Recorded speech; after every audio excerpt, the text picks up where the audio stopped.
Is it working? Yes, it is. All right, so we've got that thing out here doing its job. And all right, and refresh those. Anyway, I'm gonna go ahead and move that stuff down there. Adjust comments. Ah, there we go. Beautiful. All right, so what have I got going on? Well, I got a few things going on. Got a boatload of tons and tons of different videos to check out today on YouTube. Hey Flack, hey Jamie, glad to see you guys here. Looks like Jamie's already given me some TikToks to look at, which is it says an error occurred. Nope, seems to work. Okay, so we know that that works. Okay, so plenty to watch there. Anyway, welcome everybody. So yeah, we had ourselves a fun live stream today over at my day job. It was a good time. I think everybody really enjoyed it, got a lot of good info out of it, and it was productive, so I was glad to see that. I know it's always kind of hard when we do something a little more focused and specific, regards to like a certain product line or things like that, but in this case I think it was really for the best. I think everybody you know, got what they wanted out of it, so it was great. Let's see what else. Yeah, so we'll take a look at your TikTok here, Jamie, in just a minute. I'm gonna do a quick update here before we get too far in. Let me check and see what the old bird's doing. Okay, I wonder, are we doing okay? Active. Ooh, got about a day left, so we've got, yeah, obviously it's not going to sell until the reserve's met. You guys get to see the reserve, I guess, but it's all good. It started at $1,800 starting price on the auction. We're at $5,500, so we haven't quite hit the reserve, which is just a hair under $8,000. I'm just trying to make this enticing, but at the same time, not looking to you know, give away the farm either. But hey, if anybody's feeling so inclined, they could just buy it now for $11,000. So that actually, I realize I'm talking to you, but I'm not showing you what's on my screen. So let me that. Okay, there we go. So we got the bird. This is the bird update, because the auction ends in about less than 24 hours. So pretty much this time tomorrow, we should be seeing this wrap up. And I've got a lot of stuff going on. I'm realizing now I will be on Jamie the Cleaner's Cleaner Cast, so that'll be really fun. And I'll probably be religiously watching my phone to see if anybody new updates the bids on there. But I have a fair number of bids. I mean, it looks like about 1,500 people have been looking at this. The highest bidder so far is a very highly rated person. Yeah, no, things look good. I think I had something like 18 bids on it so far, so it's like there's activity. Yeah, 18 bids. So they've been decent, but everybody's been creeping up just like $100, $200 increments. But yeah, Jamie the Cleaner's right. Go tune into the Cleaner Cast tomorrow. I will be on it, and I think we will have a lot of fun telling the story of ERC and all that stuff from the beginning, as far as I know it. And then if they ask me questions in regards to microfiber and that, I can humor them. I can handle that stuff. I think we'd be good there. But anyway, that is our, hey, there's G Davis. That is our T-Bird update. So G getting right in on the end here. No, Scott, not on Twitch. I will actually be on IG Live with Jamie and Alex, so you'll want to be sure to tune into that. That's Jamie's thing, but Jamie can totally show you where to go, where to follow there, so that you don't miss it. Oh, there you go. Yeah, Jamie's got it on YouTube also, so that is very handy. I just basically just tuning in as he sends me the link, and I just whoop, pop on there. So yeah, that's really all I know. I don't know what they're gonna ask me. I'm just rolling with it. Let's see what else is going on. We're gonna close the bird here. We get the idea. Let's go ahead and start things. The Cleaner Cast is gonna be juicy tomorrow night. Yeah, see, the thing is, I can only give like half an hour, 40 minutes, because I've got a haircut that happens like an hour after our workday ends, which is 5 o'clock Mountain Time. But that's about the time I start the cleaner cast. Then I'm going to give them as much as I can possibly give them, and then I have to drive about 20 minutes away to go get my haircut. But they're like one of those places that's really specific on the appointments, and they really don't like it if you show up late. So I try and be courteous, you know, give them a heads up, give them a little bit of lead time if anything's going to happen. So I will do my best. Yeah, juicy. Not as juicy as the Kraken, I guess. G Davis is sending me his list of questions and live demos. Jesus, haircuttery will reschedule. I mean, yeah, in the end. But I'm also, you know, I'm hanging out with my buddy Brandon tomorrow night. I think we're just gonna go hang out, probably do a little pool hall shuffle there, probably be playing some games. But yeah, I don't know. Maybe I'll pop on the stream, see what people are up to. But that'll be the main thing. So, oh no, G. Oh no, I can't wait. Okay, so we got a handful of you in here now. Why don't we go ahead and start things off? See what Jamie was sending me here. Jamie says this is what he had to deal with this week. So whatever that means, Jamie, we're going to find out from this TikTok, I gather.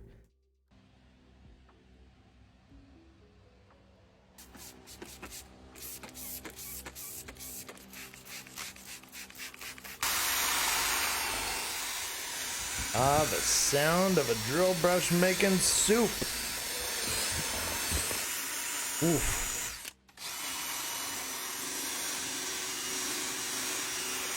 Yeah, just buzz the whole damn thing. Yep. Just all over.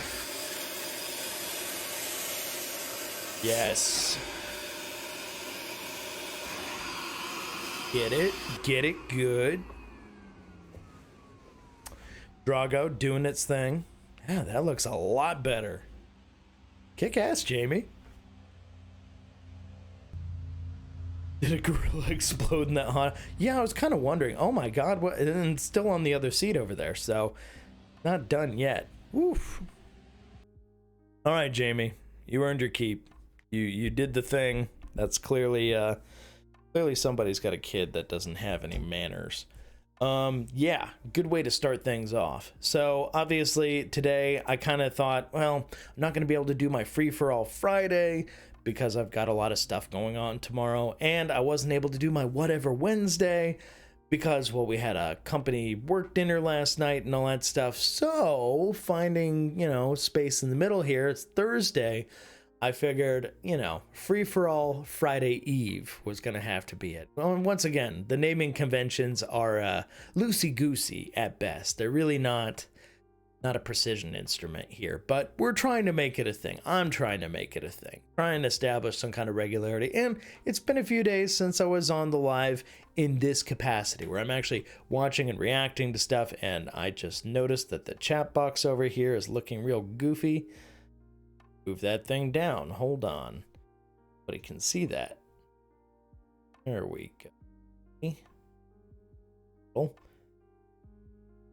It's so tricky with that stuff to like make it so people can actually see what's going on. But anyway, I'll probably adjust that as time. And once it fills up the box, it'll probably, you know, work its way down. But anyway, go ahead and lock that for right now. Go ahead and mute that music. Go. Silence. Yeah, thanks, G Davis, on the Diamond Tech. That was really cool. And that's one of those things that for real, it was a huge deal. We had been working on that for, I mean, it had been in the works for the better part of a year. It was one of those things that was really critical. Wanted to make sure it went well. Lots and lots of preparation and just making sure that everything fit together right, because you're dealing with an international component there. It's not like, you know, a chemical company that's just down the road or, you know, in a neighboring state or something. It's definitely a lot more challenging. Fortunately, it's one of those cases where I swear I'm not just blowing smoke up their asses. This stuff is legit, like super legit. And you could see me sometimes going into the comment sections with people and responding to them when I probably should just leave it alone. But I was seeing, I don't want to insult anybody, but when you go to the comment section on detailing videos, depending on the type of video it is, certain behaviors are incredibly predictable. Like, I can just see this stuff coming from a mile away where somebody's just like, wow, you throw a made in Swiss made or a made in Switzerland label on anything, people just buy it up, implying that it's just like, oh, I just slap a name on it. And there's like no actual genuine value associated with it. And I'm not going to sit here and like spend all night talking about this stuff. It's just funny to me because, man, guys, get some new lines. If you want to be a hater and you want to, develop that kind of approach, okay, fine, but at least come up with some new lines. Be more creative. Don't do the same bullshit everybody else does when they don't want, something to come out.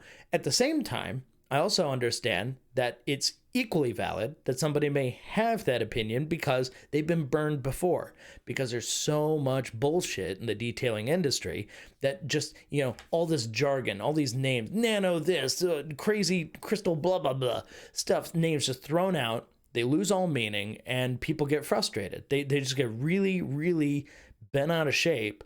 And then when something that, not just in my opinion, but I've seen studies to back it up, is legitimately a new level, like truly groundbreaking stuff that's been in development for the better part of a decade. No joke. They've been at it for like 6-7 years plus. It's insane. But this is the amount of time it takes to do this stuff. And yeah, people are going to have a hard time accepting anytime something's new that comes out.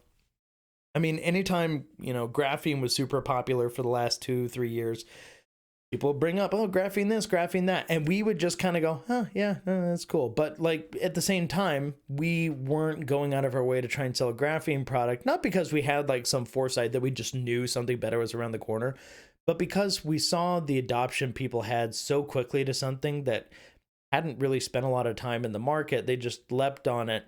But when doing our research, we found, it's basically just tiny, tiny marginal amounts. Yeah, you hear some talk about like water spotting behavior, things like that are slightly improved over your traditional ceramics and stuff. Okay, I can see the benefit of that.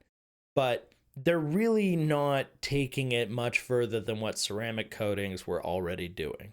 And that's why we were just kind of like, I mean, we're a towel company. We carry other brands that sell these products, that have these products, and we sell these products. But the main thing was we weren't just ready to jump on another bandwagon. We could also see that there was just like, it was fomenting some backlash as it was, because people inherently don't like things that they either A, don't understand, or B, it's expensive, or C, it just, people they don't like happen to like it. Like that's a strong part of the community as well. And yeah, no, Flack, you're totally right, because yeah, when you hear nano diamond, it's one of those things where I told them up front, and this was months and months and months ago, like more than the chunk of a year ago, I was saying, yeah, no, people are going to have a response to that that's probably not positive, because they've heard way too many like, CG or like Mastersons or other stuff out there where you hear all these buzzwords garbled together in a blender, and it just comes out sounding like complete and utter snake oil bullshit. And I totally get it. I totally understand where those attitudes come from. But I will say, the hard part is like, well, I'm going off on another tangent. When it comes to the people behind these coatings and stuff, like we deliberately don't call them ceramic coatings because they're not ceramic coatings. But these guys were not from the automotive space. Like these coatings were being developed for, like he was saying, for satellites. They're going up into freaking space, and they had to be able to cope with extreme temperatures, both hot and cold.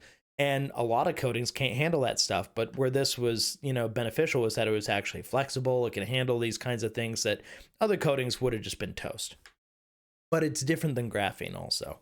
I mean, yeah, people get hung up on the PHPS stuff, where they're like, oh, this other, I think it was a Geon product. They're like, that has it too. And they were first to market. So that's the actual, they were the first. So this is just another one that's going that way, but Geon had it first. And it's like, well, okay, but hold on. The way they actually approach it is still different. Yes, they may share that particular characteristic. It gives the coatings a particular characteristic that they're looking for, but it is not the whole story. It's just like when anybody sees an ingredient list for like a recipe for, I don't know, whatever food you want to cook or something interesting, The ingredients are only half the battle. If you don't know the recipe and you don't know the exact intervals and the timing and the order and all that stuff, you're not making the same thing.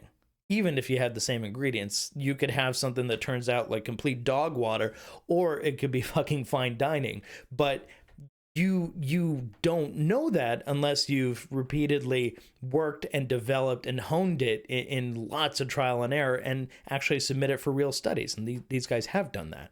So yeah, no, I'm just kind of pushing on that side of stuff, where I see a lot of people immediately have some kind of, heavy knee-jerk response. And it's founded in a place of, okay, skepticism. I totally get that. It's valid.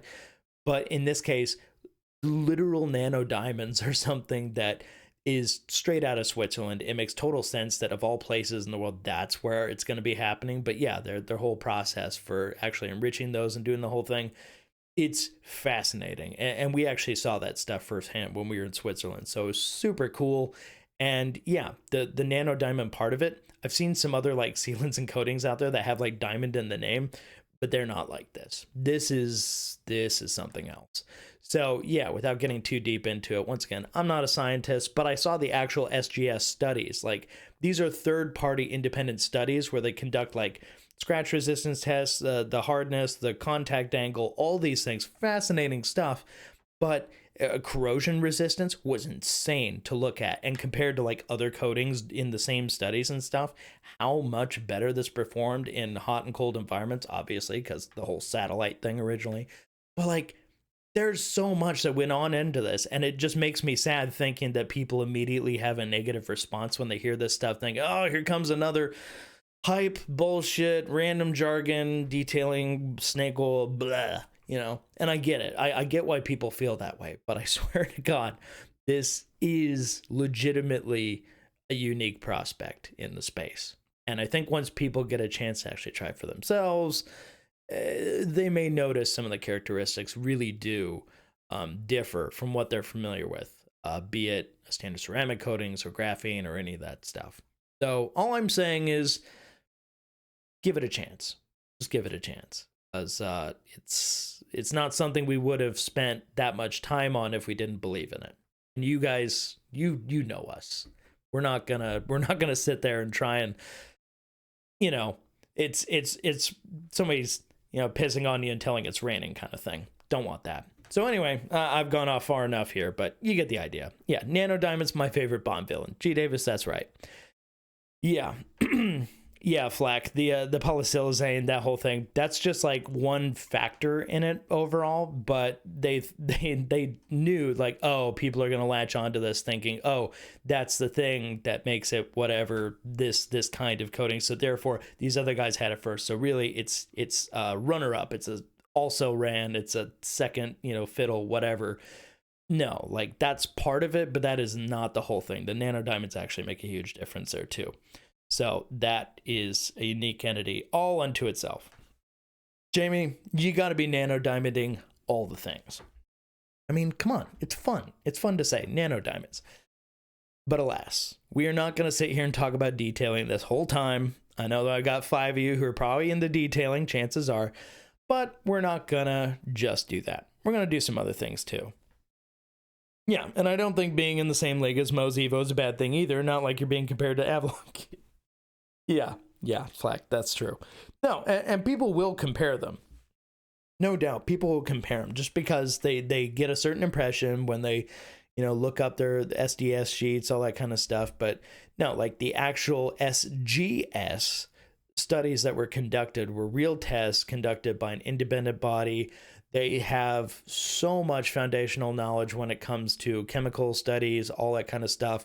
And yeah, you have to pay to actually have the study conducted as a company, and they'll take your stuff and they will go through the ringer. And the tests they put this stuff through are insane.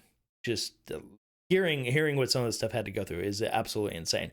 I hope they can release more of the actual like results of the studies and stuff, but they do reference it a lot on the technology page of their website. So if I were to go to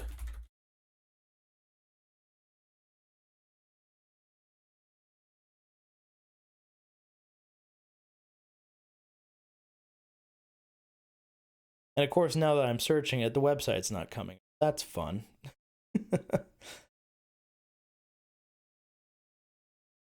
mean, yeah, the products are there. Okay, hi Morgan.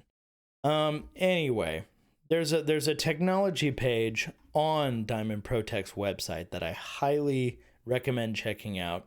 It has some of the results of those studies, and it literally references them with a real world number that you can compare to other SGS studies. So they have like actual stuff that has measurements and everything, and they take all like the environmental data, all that stuff. So yeah, no, these guys, to put it frankly, they're not fucking around. No, they're not. All right.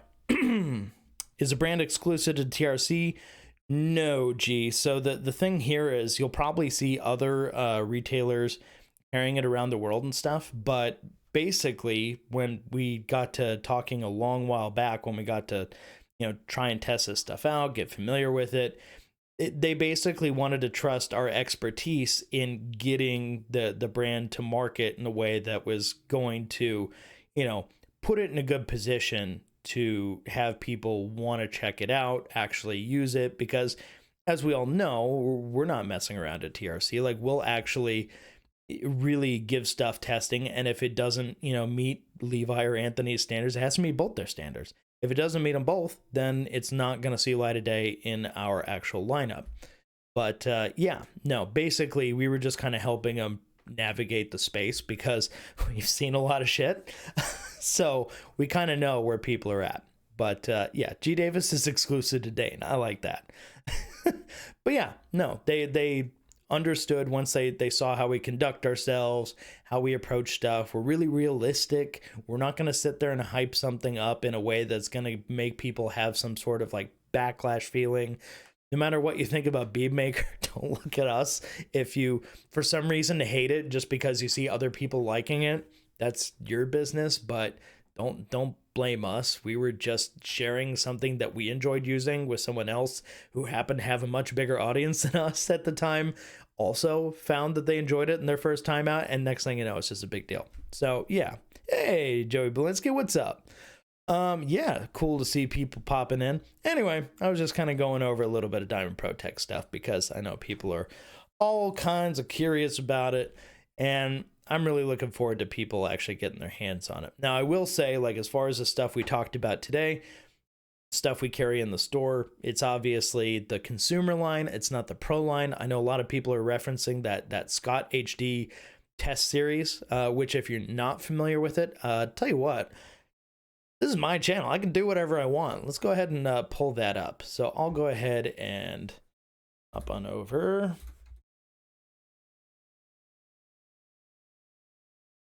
Let's see if I got it right. If I didn't, okay, there it is. Whew. Let's see. So I realize a lot of people have a lot of opinions about the Scott HD guy. I honestly don't know the guy, but I've watched obviously some of his videos more recently since he seemed to be testing the NGNT coding and stuff. That was kind of the connection. Obviously, people didn't know that in advance, but yeah, so we're going to take a peek at that. I will say right off the bat, I do not know why he starts his videos with a blood red rendition of like some 3D sewer. It's strange, but he seems like a reasonable enough guy. I know he like ruffles some feathers where apparently he was like calling people out about being paid. It seems like he's very passionate about the fact that he is not a paid shill or any of that stuff, which is fine.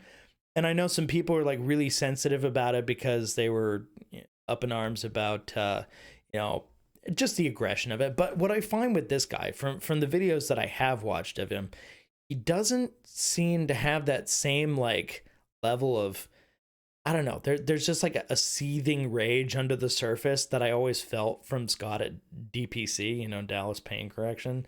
That guy always felt like he was just under the surface. He was this close to just losing his shit. He was just always antagonizing, juicing, you know, drama on these things. Whatever you think about the guy, that was my read on it. That's just my opinion. That's not a fact. I don't know that for a fact. So lawyers, stay out of that. That's just my opinion. But that's one of those things where I just always felt like that guy was a little bit and he was always leaving antagonistic comments on like our channel, the TRC channel, like way back in the day about ONR and all kinds of stuff. It was just weird. Like he was hyper aggressive, and then in the end when it turned out he had been bad talking all this stuff only to eventually come out with his own line, it was like, oh, of course that's where we wound up. But yeah, I can't say I was that surprised in the end, but it was funny. At the time it did happen, I felt so like vindicated, where I was like, Ed, that's why he was doing it, because I hadn't been thinking that prior, but when it came out, it was just like, okay, we got it. We figured it out. Perfect. Yeah, so that was that was definitely interesting. Anyway, what I'm saying here is this Scott, although this Scott also seems to reside in Texas, I don't get the same vibe. I know I'm using the word vibe. I don't get the same vibe from this Scott that I did from the other one. This Scott, to me, regardless of whatever, like maybe little petty comments he may make about, you know, people being paid off or whatever, that whole thing with like, you know, pan stuff and whatnot, like that's their business. And obviously, yeah, I will say up front, we never paid Pan a dime. I know some people may feel like that's the whole thing, but seriously, we didn't. Yes, he was able to get product from us to actually have for free at some times, but there was no like payment. So that's an important thing. But anyway, yeah, that's just one of those frustrating things. But anyway, I don't get the vibe from this Scott that he is super angry or super just like, you know, just rage, you know, under the surface kind of thing. I think this Scott is just frankly a big nerd, and that's not a dig at him. That's actually a compliment. He's really thorough. I get the sense that he is extremely detail oriented. He seems to make these spreadsheets and stuff. Like, I really like his approach to this stuff, even though it's not necessarily something that I'm very good at. Like, I'm not organized like that, but I can appreciate it when I see it. So all I'm going to say is, you know, more power to him. It's fine. But yeah, there's always seemingly some bullshit drama that goes on in the space. All I'm saying is these videos, he does the best he can with Welcome back, guys. What he's able to do. It's just kind of tricky, because no matter how you do your testing in a real world scenario, it's never going to be perfect. You can take environmental readings, everything goes on to a hood, you're going to have all these little cross sections and stuff, but people are always going to say, oh, you didn't decon this, or you didn't wash it the right way, I would have done this, I would have done that. Oh, you know, a bird shat on those 4 squares, but these other ones were not touched, so it's no longer valid. Like, any number of reasons people could complain about this shit. But when it comes down to it, I think it's just he's doing the best he can with what he's got here. And yeah, no, I'm not going to fault him for that. So, well, I'll just watch and see. But the one thing I wanted to pull up here was this is the most recent version of his like crazy 41-way comparison test of all these coatings. Apparently it's like the 1 year and 3 months mark, which is nuts. But yeah, the NGNT coatings you see in this video are actually what the Diamond Pro Tech stuff is. And granted, when you see them, I'll explain what each one is, so you have a little bit better idea. But these have been going for a while, and he's only been washing this panel. No decon or anything like that. And the temperatures are insane, as he'll point out in the video. We're now at the 1 year and 3 month mark of our 41-way coatings and sealants longevity test. Sorry, and while I this talk test so is much. getting towards the end of its lifespan, I think that this record heat that we've been having, it's done it in the rest of the way. Pretty close, and you'll see here in a minute. Every single day last month was over 100 degrees Fahrenheit or 38 degrees Celsius, with some days even hotter than that and very little rain. So panel surface temperatures in excess of 180 degrees Fahrenheit or 83 degrees Celsius. So as usual, we're going to go ahead and foam everything down using Chemical Guy's Honeydew Snow Foam. Rinse it, foam it again, wash it, and then of course rinse everything off to inspect the hydrophobic properties before drying everything off. And what you will notice... So while I do regret using a silver hood, I am going to edit it slightly in post. So it may do weird things like turn my pressure washer into a flamethrower or whatever. You'll see here in just a moment. But if you've got a minute, I think hit he's that just like button, bumping smash the contrast a subscribe little button bit. if you haven't already, and let me know in the comments if you've used any of these products or if you've got similar results. It's so hot. What a horrible noise. It is hot. So here we go. Quartz Professional. We're going to call that one failed. Oops. 1 year, 3 months. Quartz Finest Reserve was right behind it last month, so no surprise there. DPC, Dallas Paint Correction T3. Man, it's done too. T9 still going though. Look at that. Moving over to Apex Metal Oxide Coating. It's done. Man, it's just, this month has been hard on this test. Those They were things already are getting kind of weak. toast. Nanoskin Ultra T1 and T3 Pro, both of those are done. Just incredible. It's like they all fail right around the same time. NGNT Pro 1K also failed. Okay. So the thing to understand here, Right around the same if time. I remember correctly, the NGNT Pro 1K in this video. Oh, I think he's got a follow-up video yesterday. If I remember correctly, the NGNT Pro 1K is it's either the diamond body or it's the 36. But the reason I'm unsure is because one of them, I think, is the 36 with the diamond body on top of it, which I think is a 1K plus. The Pro line starts to kick in when you go to the 2K and the 3K. That's where it becomes the 60, the Pro 60, and the Pro 120. So when he moves down from the NGNT Pro 1K and 1K plus, 1K would be like consumer level. 1K plus is doable with the consumer level products because the Pro 36 is basically the Pro line version of that is going to be a larger container of that product, but it's still going to be what you could get at the consumer level. Then for the Pro, that's when you get to the 60 and the 120 month, which I know some people will think is absolutely insane. And people will be like, how can you make claims like that and stuff? But once again, that goes back to that testing I was talking about earlier. So yeah, we'll let him talk here though. NT Pro 1K also failed. But Pro 1K Plus, still doing all right. It's very weak, but the surface tension does break and it is still working, but 1K has failed.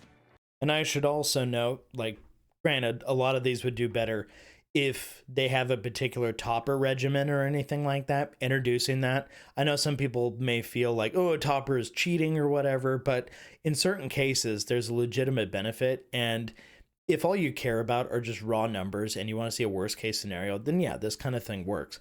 But if you're working on your own car or you're doing maintenance for a customer vehicle, then a topper regimen is a good way to go. It's not just you upselling or, trying to throw something extra on your customer's plate. It legitimately extends the life of the actual coating. You're not fully replacing the coating by putting the topper on there. You're helping protect the coating there from the key elements that are going to damage it most in the shortest amount of time. And also, a lot of times those toppers are the ones that give the coatings the really, really good hydrophobics that you're looking for. Whereas, on their own, maybe they don't perform quite the same. Yeah, Jamie should get Scott on. I think Scott actually seems interesting. Avalon King. Yep. Failed there too. I guess when they start to get weak, add a little heat, a lot of heat, and they just not going to hold up. Nano Age Nanobond. There is just a little bit hanging on there. What's funny is I was really laughing when I was reading the comments. Everybody was rooting for this Nano Age thing. The Nano Age seemed to be like one of those kind of, I guess, Chinese mystery coatings where it was apparently really cheap on Amazon or something. No clue what's in it, but it seemed like one of those where the detailers who were only concerned about price, like, screw all the rest. I want the absolute most bang for my buck. Let me go that route. Not really caring about any other factors. I just want to have the most bang for my buck. Great. Okay, so the Nano Age thing, I think he said it was somewhere between like $20 to $26 or something when he got it. Apparently in the comments they started freaking out because they're like, oh shit, they're on to us, because now the price is like, they said like $37 or $47 or something like that. It changed. It was just funny to see him like, oh my God, we're making an impact or whatever. We're buying up all the nano age. And it's like, okay, well, if that difference in price is what just, makes you reject something, then maybe you should be looking for other reasons to like a given coating. Like price, obviously everybody's price sensitive to some degree. If you're not a billionaire or a millionaire, you're price sensitive at some point, at some level. It's only natural. But there's certain things where, okay, you can cheap out on it. And there's other cases where, yeah, it's coating. I mean, if you want to get the best stuff, it's usually going to cost a little bit. That's why I like the Diamond Protect stuff, though, is despite being amazing stuff, it's not outrageously expensive. It makes sense that it costs what it does when you see it. And most people have thought the same thing.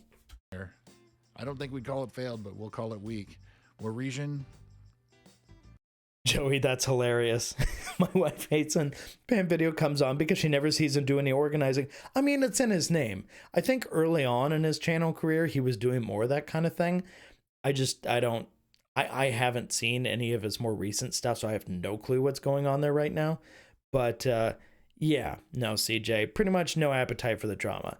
Like, do I amuse myself by looking up some of the random, cat calls back and forth people do to each other?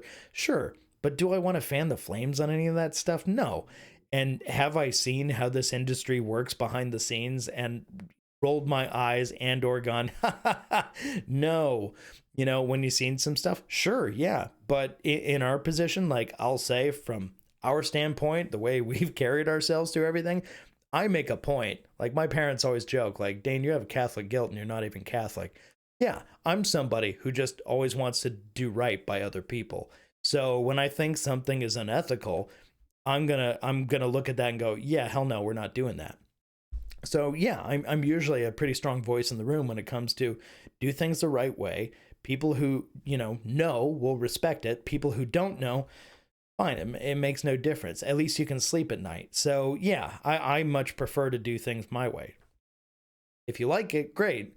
If you don't notice it, okay, fine. I'm not looking for, kudos and accolades or a cookie or anything, but same time, I just want to make sure we're treating people right. So yeah, I mean, that's probably why you've stuck around as long as you have. I would hope you picked up on the vibe that, yeah, we're not just a bunch of, hollow suits or, empty names or any of that stuff. We're real people, and we really care about how we impact other people and the industry at large, no matter what other people may think, if they're in just a Haiti kind of mood.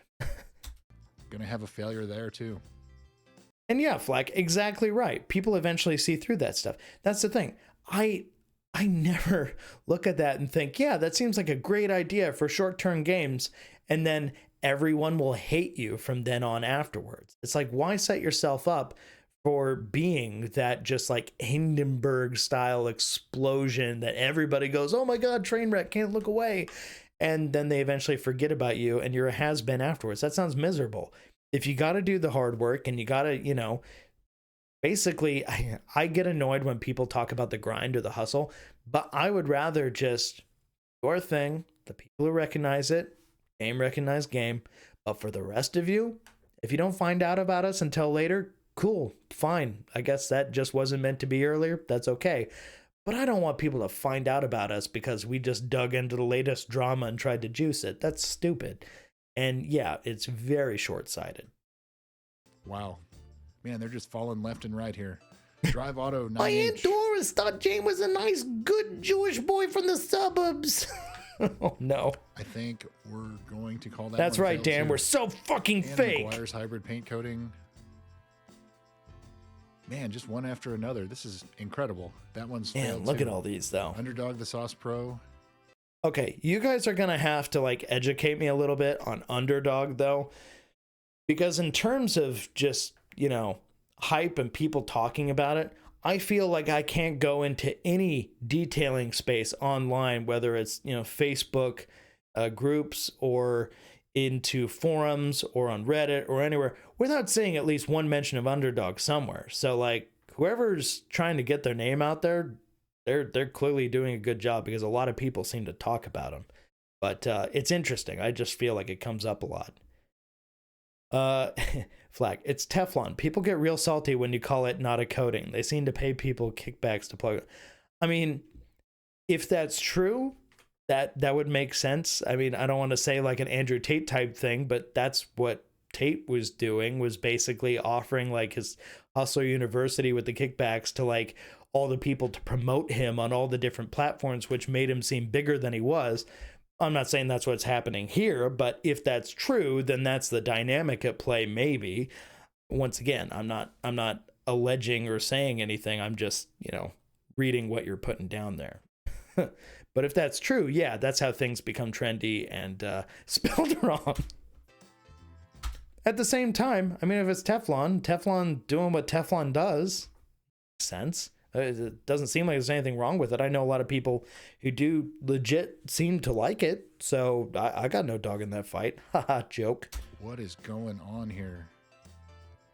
Yep, it's done. Gloss at 10H, it's done. Wow. Gloss at 5H, it's done. I mean, if the 9 or the 10's gone, then of course the 5's got to be gone, right? NGNT Pro 2K, still a little bit going on.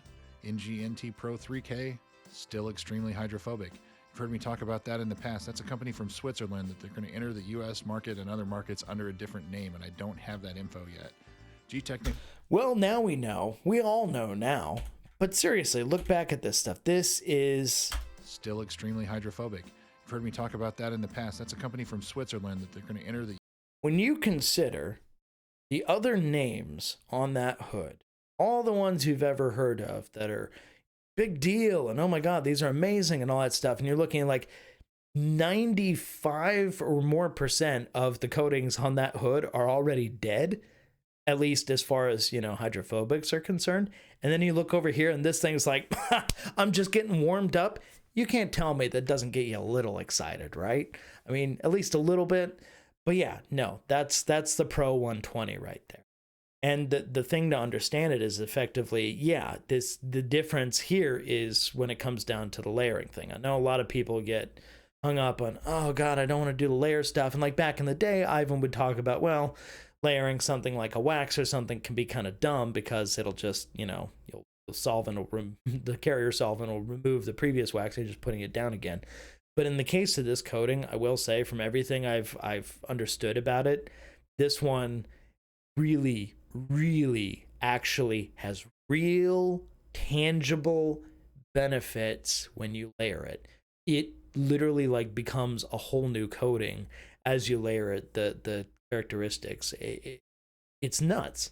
But there's a reason that one's a flagship. And like when they're talking about, the tech they're pushing with this coating, that's where you really see the proof in the pudding, is just how that behavior is compared to a lot of the other stuff on this hood.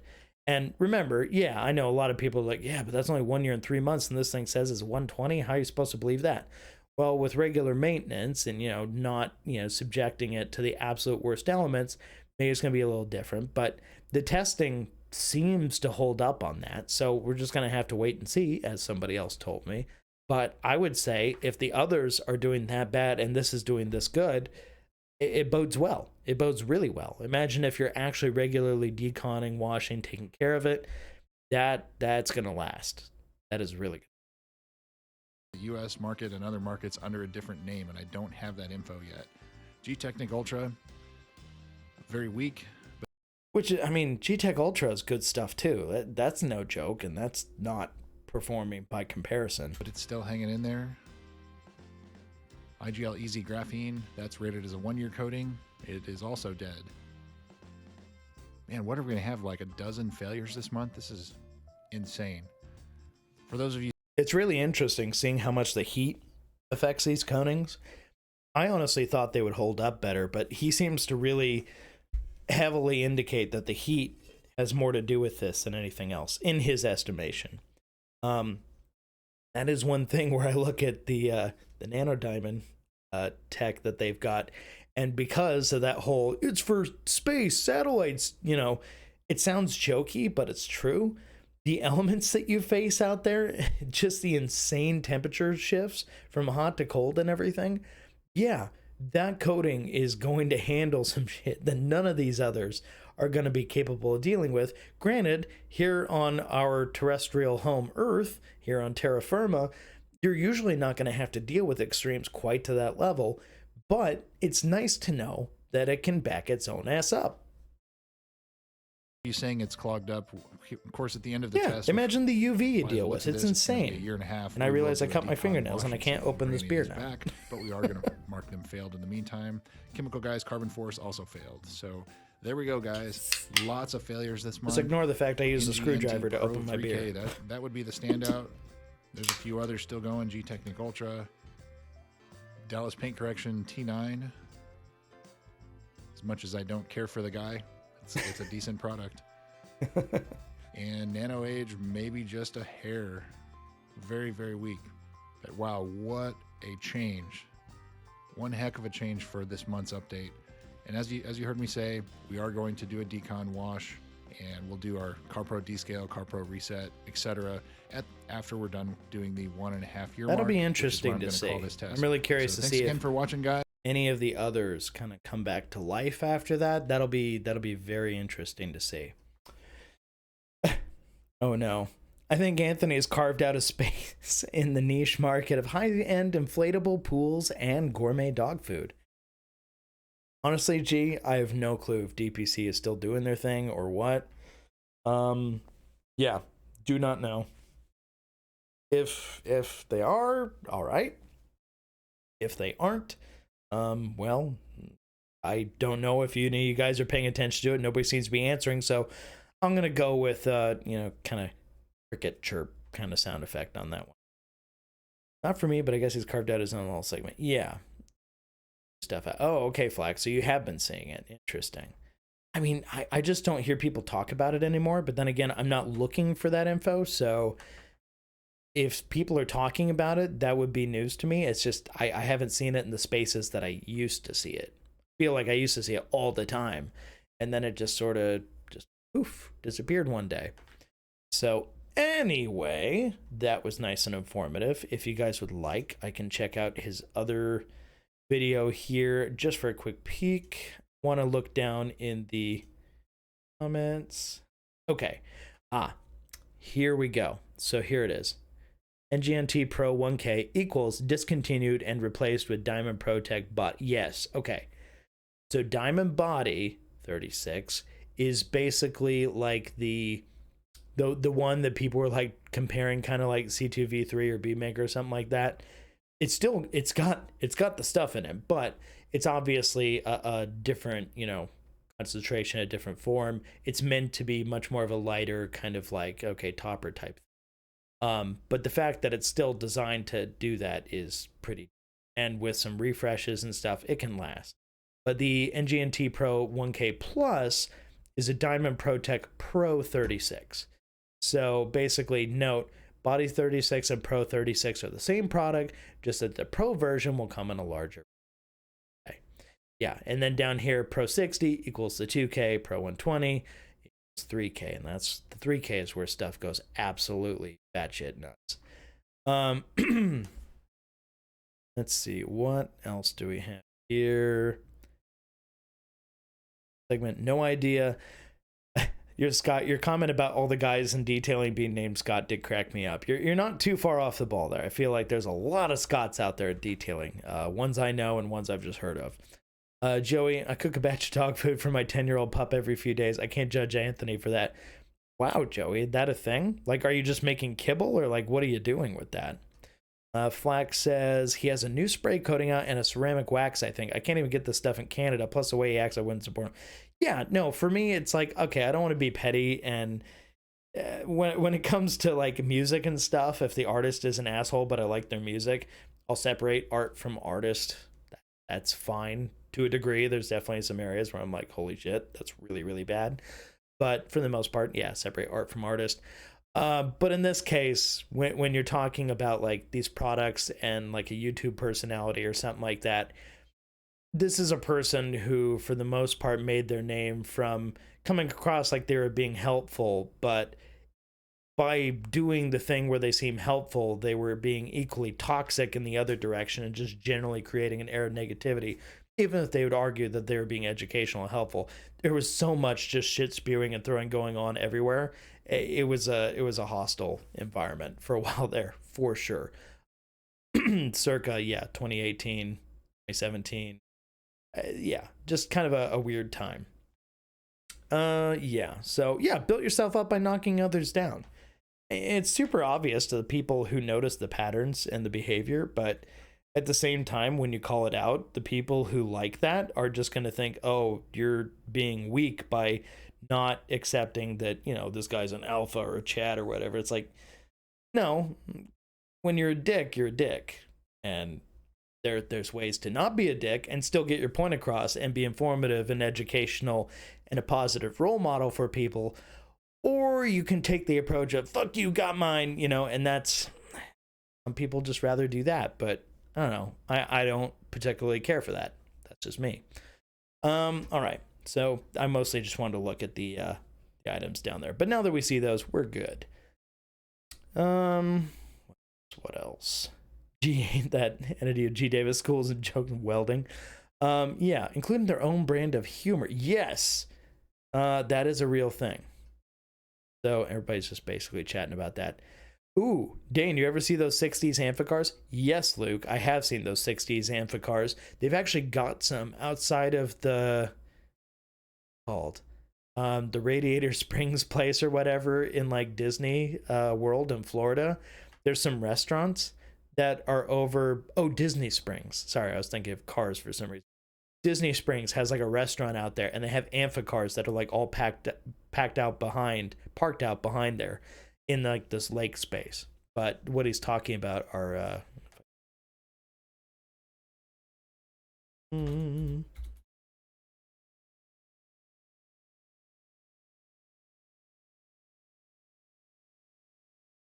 yeah, these little guys. Joey, God, that sounds so fucking California of me.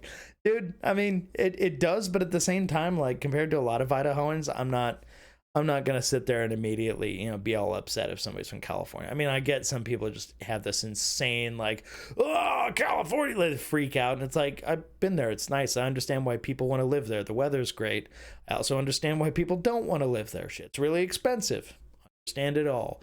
Nice geography, all that stuff by the ocean, like the ocean, but then again, global warming, so the ocean is becoming closer and closer every year. There's all kinds of trade-offs. I get it either way. I ain't mad at anybody based on that. Behavior, though, one-on-one, yeah, I'm judging that. So, different animal. Got to ride one out in the lake and all. Cool, Luke. That's really cool. Yeah, no, the 13% tax rate, that blows. 6 of them at the lake when I was at this week. Wow, that's cool. Huh. He gets a variety of vegetables and ground meats, whatever's on sale. Portioned to his weight, topped with a supplement mix that gives him whatever might be missing from traditional dog foods and CBD oils for his hips. Wow. Honestly, Joey, like, I'm really bad at going out of my way to cook for myself in the beginning, which is obviously how I end up with this rockin' bod, but, that coupled with not exercising nearly enough, which I change, for real, on God. But yeah, no, that's actually cool though. Like, you're taking that close care of your dog, like, you really have to care to do that instead of just going out and buying kibble and you can still love your pet. I'm not saying people who just go buy kibble don't love their pets, but you really love your pet if you're doing that, Joey. So that's cool. It was a 68-year-old woman who drove her RV with that car behind from Chicago to Racetown Lake in Pennsylvania. Wow. Oh, wow. Yeah, Joey, no kids. Rocking that no kids lifestyle. I know Greg really appreciates when we point out that one. Living that child-free lifestyle. Yeah.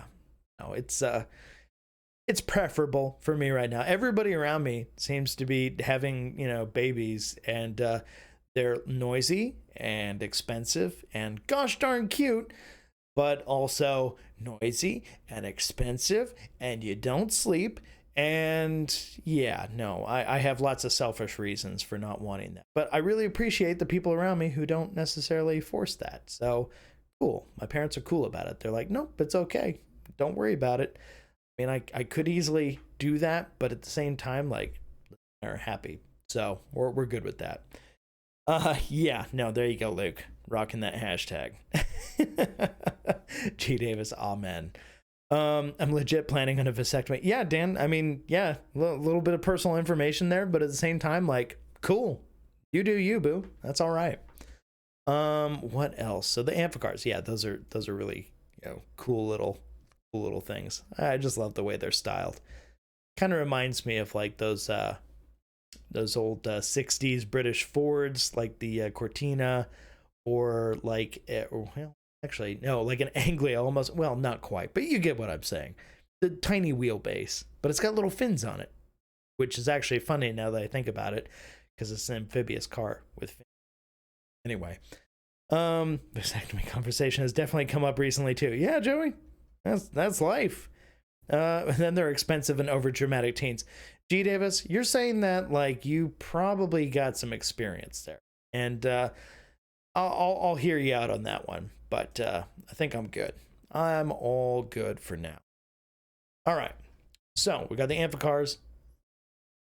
I think Liz must be playing online too, because I just heard a stomp. I think she's playing Final Fantasy Online or something. 2 daughters, 12 and 10. House is all hormones and loud talking all day. Yeah, what happens around like 8 or 9 years old where suddenly like there's just no volume control? The voices just have like a weird projection capability that then just carries into every room no matter where they are. Oh my god, I know my friend said this thing and it was crazy, and it's just, oh my god, they carry so much. No, Liz is not on Twitch, but she's definitely playing an online game too. Yeah, so it looks like everybody here the change. I grew up with 4 sisters, no brothers. I was homeschooled too. Oh man, Luke, I'll try my best not to make fun of a homeschooled kid, but ooh, sometimes I met some homeschooled kids and I was like, you didn't have to tell me. I could tell. And other times I've met them where I'm like, wow, you are well adjusted. Okay, wow, your parents must have made you be social outside of it. You just didn't go to a traditional school. That's fine. Or you get the private school yuppies and all that, which are a whole other thing. But no, homeschooled, yeah, I kind of judge that just a little bit, but more of in a jokey way, not in a, like, you're lesser than way. Just more of a, oh, your social conditioning is probably a little bit janky. Let's see. We got Scott in the garage now. Just walk out in the garage and hide. Yeah, no, Scott beat you there, it sounds like. Didn't mean to derail the conversation of the kids debate. No, dude, you're fine. That's what this is for. I think we're just having a real conversation here about whatever comes to mind, and it just turns out that a lot of you guys are in that position where you either have kids or you're at that point where you're thinking about, oh, maybe it's that time. Oh, just kidding. Nope, I'm getting the snip, It's on people's minds. $5 says I've heard every homeschooled kid joke you got. Well, see, Luke, if you know me, I'm not exactly a one-liners guy. I can't really pull off the one-liners. I'm more observational humor. I just find jokes in situations or weird like hypocrisy. Like that's fun to point out. But no, I'm not gonna jab you for that, dude. Luke, you're Luke. That's all we need to know. So let's see. Oh, we got 14 people in here. We're building things up. Hello to everybody who's new in here. If you haven't given me a follow, please consider doing it. I'm trying to get myself up to, well, honestly, trying to hit that 50 mark. Apparently something happens when I get there, but I met all the other metrics. I'm just trying to build up that coveted audience. But then again, I want people around here who are actually gonna want to be around here. So, if you like what you see, have at it. If you don't, well, maybe try again another day. You never know. Things change a lot here on the Great Dane Films Twitch stream. Dane will be live at the Ha Ha Hole in Meridian this weekend. I'm so glad that is not a real name for a real place in Meridian, because Jesus, that just sounds like a place where bad things happen. All right, I got to go unpack the camper. Later, folks. See you, Luke. Have a good night. All right, so I close out the amphicar now that Luke's gone, and I will close this one, and we got the TikToking and oh, okay.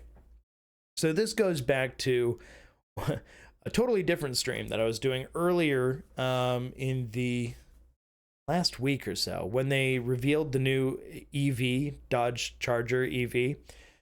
I saw that Sketch Monkey, who does like redesigns of stuff just for fun, he had an interesting take, and it's one that I happen to love the concept of, but I realize isn't for everybody. I'm one of those car enthusiasts who's like the Jalopnik style car enthusiast. I don't always care about supercars or about, you know, badge prestige or any of that stuff. I just like the cars I like, and if they're unique or they have something interesting about them that makes them stand out, I'm all for it. And yeah, in the US, we don't have very many wagons, you know, everything is a sedan or an SUV or a crossover, especially these days. And they're all kind of turning into bars of soap. It's really just, you know, pedestrian impact laws, safety standards, all that shit. Yes, I want people to be safe, but wouldn't it be nice if you could be safe and look cool at the same time? I know it sounds really hard to believe, but it is possible. It is possible. So yeah, anytime I see a shooting brake or a wagon, and a shooting brake is just a two-door wagon essentially, they're awesome, but you don't see them very often. Not anymore anyway. So let's see what Sketch Monkey did to the new Charger AV to make it a little more interesting to me, although maybe he butchers this. I don't know. He's a very talented guy, so I'm not going to pass judgment until I actually see.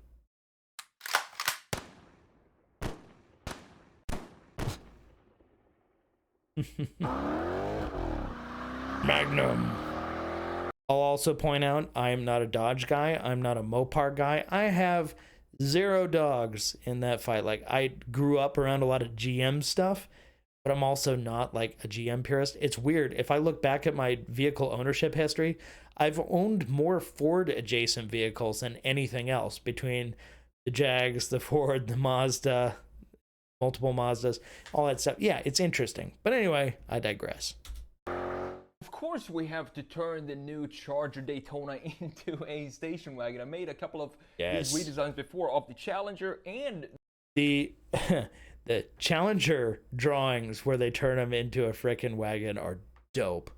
And yeah, I know Challengers are really super played out now, but oh my god, I would find that incredibly cool. The Charger, and I think, or a modern Magnum, like, I'd be into that. I realize you're essentially looking at what amounts to a Durango that's been lowered and had the body squished, but yeah, it's just love it. I think it looks really great because it has some history with this design, turning these cars into wagons. For example, the Magnum from 2003. The concept came out in 2003, and what I think is interesting, honestly, the concept did look better than the finished car in subtle ways, but with this concept right here, this is the 2003 really pronounced fender flares on that Magnum. one. As you can see, it looks almost like a production car, and going into production, they really didn't.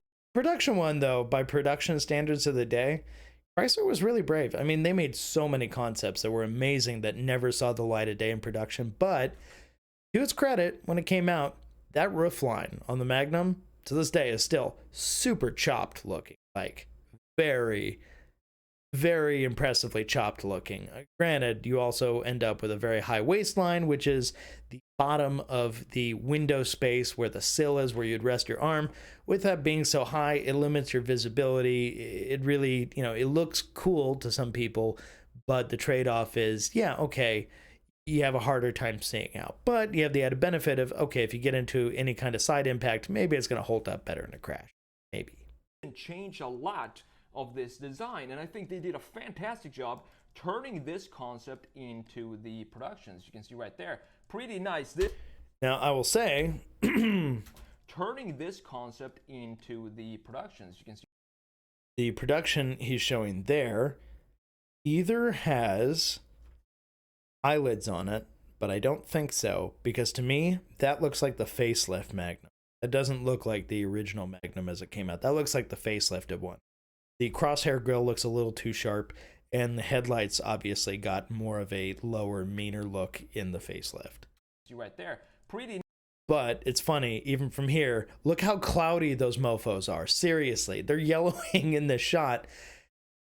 Detailers, let's fix it. Nice. This is the SRT8, then also the facelifted version. I'm going to show you see? what the differences are between the facelifted version and the non-facelifted.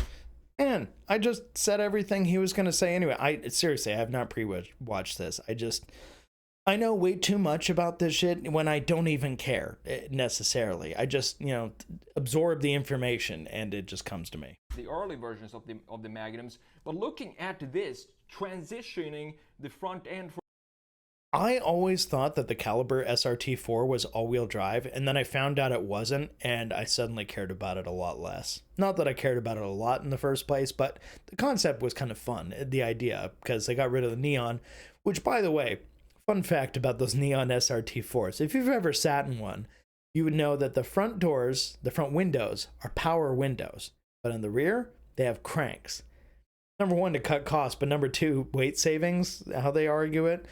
It's pretty minor weight savings, but it's just funny because you can't even have the same luxury of power windows front and back. So if your back windows are down, you may notice on a Neon SRT4, if the back windows are down, it's probably because I couldn't reach back and crank it back up. For example, of the concept and the stance and everything, the wheels sit in like they do in a production car in this concept. I think it's really cool to see that back in early 2000s, Dodge still had the transition between concept to production nailed down, and that is evident with this Magnum right here. I think it looks nice as a wagon design. It kind of have a natural flow to it. However, this did not sell well, and we're going to talk more about that in a minute when we go into the redesign of the Challenger Daytona SRT. And they also made a police version of this. This is the official Dodge. There's actually still quite a few, at least I think it's I've seen 5 or 6 cool police car versions of those Magnums over when I lived in the other town near Boise here in Meridian. Their police department, at least the highway troopers, they had Magnums, which I thought, oh, that's cool. This just needs to come back, because imagine how much stuff the police can put in the back here, all the gear they can have with the big 6.1 liter V8 up front. It's a perfect police car. Now let's have a look at the facelifts. Up here we have the 2005, down at the bottom we have the 2008. So this was in production for 4 years, from 2005 to 08, and the concept was released in 2003 as I showed you. So in the 2005 we have more of a kind of, I would say, a friendlier face, which looks nice, but it doesn't look as muscle car-y as it could have, and I think that's what they changed really well in the 2008. We have these headlights, for example, sticking up further than they do in the 2008. As you can see, going down to the facelifted version, everything got more squared off, which I think suits the Mag.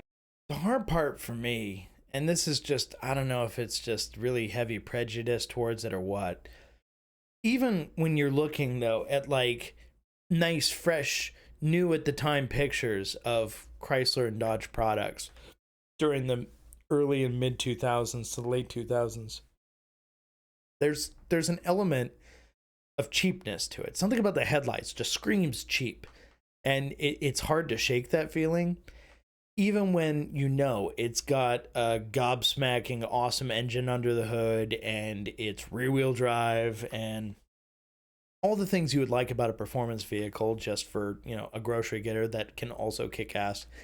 It's just something about the inherent cheapness that's hard to shake. Now I realize for muscle car people, that's not necessarily a deal breaker. It's not something some people really choose to care about.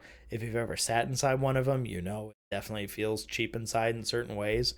But that's not a heavy judgment call outside of just my opinion of like when I look at those headlights, something about it just screams cheap to me. In PT Cruisers, it feels the same way and stuff. But yeah, something about the design just really jumps at me. Magnum more, because now it has this muscle car feel to it. Also squared out the grille here with the crosshair, typical grille design that we have in the Dodge of this era.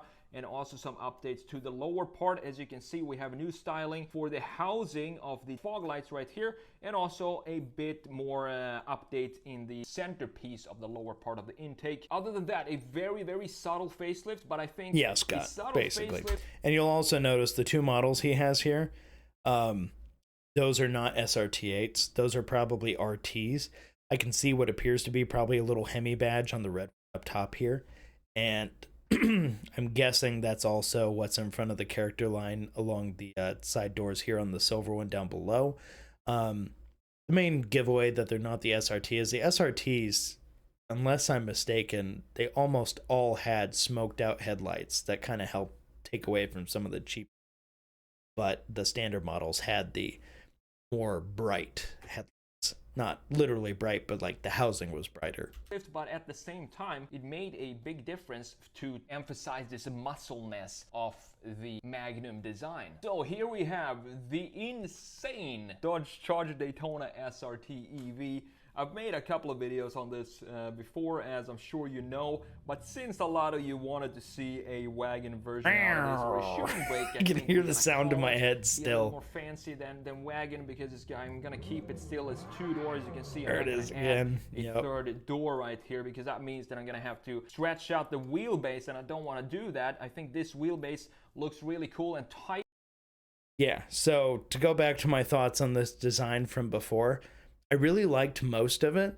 However, the way the design was put together and the way that shut line on that door looks and how much fender is left over here, it really feels like, based on the roof line, that they were actually going to make a 4-door version of the concept. Then somewhere halfway through the design process, someone else screamed at them and said, you can't do that. People want to have a 2-door Charger. They've been asking for it for years. They're sick of the fact that we made a 4-door Charger, even though they sell decently well.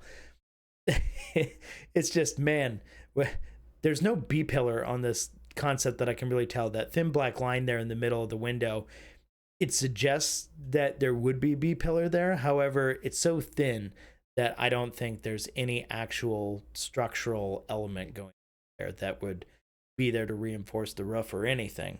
But with how far back the roof line goes, aside from the fact that we now know it is a hatchback and has lift back, space to it and opening, it just really feels like they kind of took 4 doors, removed the rear doors, and then dragged the shut line on the back side of the front doors back a little bit to make it more coupy. But it does feel kind of strange that the door ends where it does. It just looks a little bit off. Now, granted, a lot of that has to do with how long the roof line continues to be after that door shut line ends. But yeah, I mean, if you took the back C-pillar of the roof and you moved it forward a bit, like he talked about in his other kind of brief redesign, that was something that kind of helped there too. Just give it more of that kind of classic Charger shape. If you're going to go 2-door, that would look a little bit better. But because it's a hatchback, lift back, fastback, you do still need to have it back a fair amount. So you end up with this kind of weird compromised roof line, almost like a Porsche Panamera thing happening, although I will say this looks a lot better than the original Panamera's roof line. So there's that. But I mean, if you've ever seen it, like, we're looking at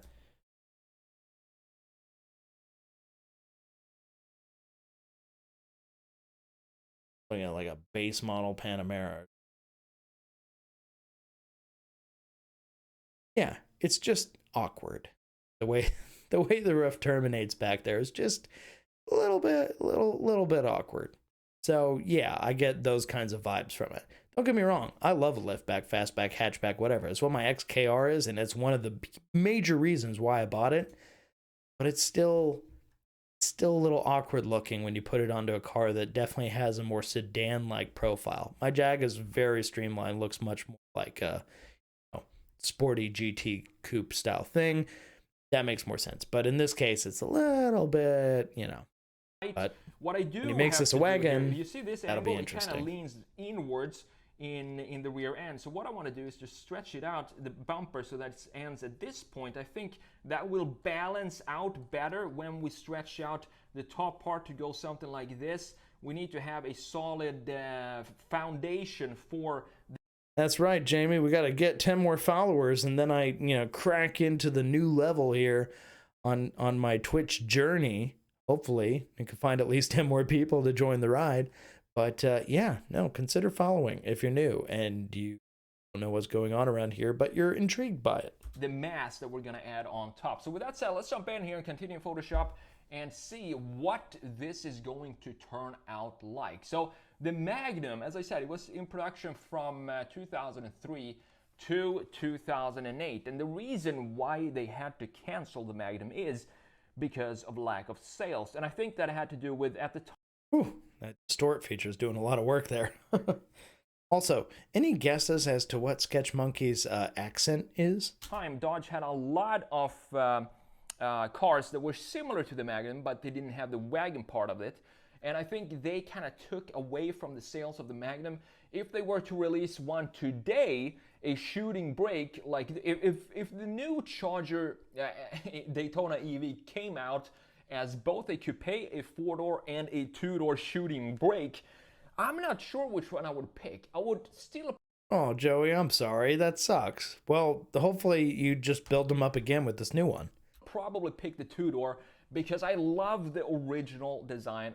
But I really appreciate you finding a way to be here anyway. That's cool, and I do really thank you for doing that. Of the Charger from the late 60s and the early 70s, and this design just looks like a modernization of those designs. But I think a shooting brake would probably be a cool option if you want to have this same two-door design, but you want to have more luggage space in the rear. So I think it's an idea that they could entertain maybe. I don't think it would be a massive challenge when it comes to production to add this type of design to this car, because I don't think it would require a lot more tooling. Maybe it's basically just a couple of parts that needs to change to turn it into something like this. And I think it looks really cool as a shooting brake. What I was playing around with here is how far do I want the window or the greenhouse to stretch back, and how thick of a C-pillar or B-pillar, I don't know, is it a pillar right there for the windows? It's probably the C-pillar. How thick of a C-pillar do I want to have in the shooting brake? Too much glass and it looks weird. Too little glass, it looks like a hearse. Decided to make it pretty thick, and a lot of you also said that you don't like these EV wheels. I love these EV wheels. I think they look fantastic.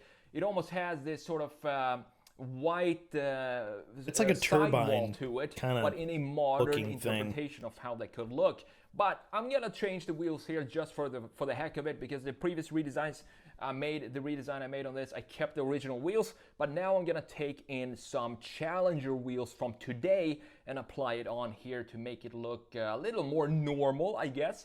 But still, I love these wheels that I'm gonna pop in here as well, because I think they have this simplicity about it, and they still have this deep dish feel and look very aggressive. But as you can see, when we stretch out the top part of the greenhouse, it kind of becomes a little unbalanced in the lower part in the rear. And I tried to figure out what that was. It took a little bit of time to figure out how to solve this problem. And the problem is, as I said, the angle that the rear bumper, it kind of goes inwards the further down we go. So I want to stretch out the bumper as well to have that balance between the top part volume that we're adding to this design. We want to have a solid foundation of that mass that we're adding on top. And as I talked about in the first redesign of the Charger EV, I think it has this bubbliness, or it looks a little too thick in the rear part of the greenhouse, with this with the roofline not dipping down as soon as I want and creating more of a longer trunk.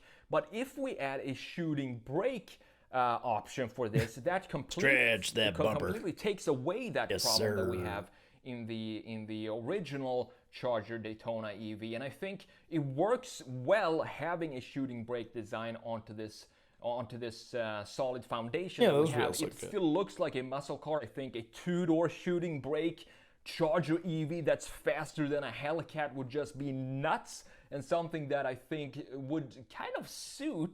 This reminds me of all the times that Anthony asked me to take pictures of cars he may or may not have and Photoshop different wheels onto them, because he hasn't bothered to learn how to do Photoshop. Dodge, If I told you the process he goes through to make thumbnails for his YouTube videos for the channel he claims doesn't exist, your head would explode. Because they always go crazy with their design, and they don't Also, I had pizza for dinner, so there's that. Compromise. I've said that before. It's what I love about Dodge. They still have the Challenger in production today.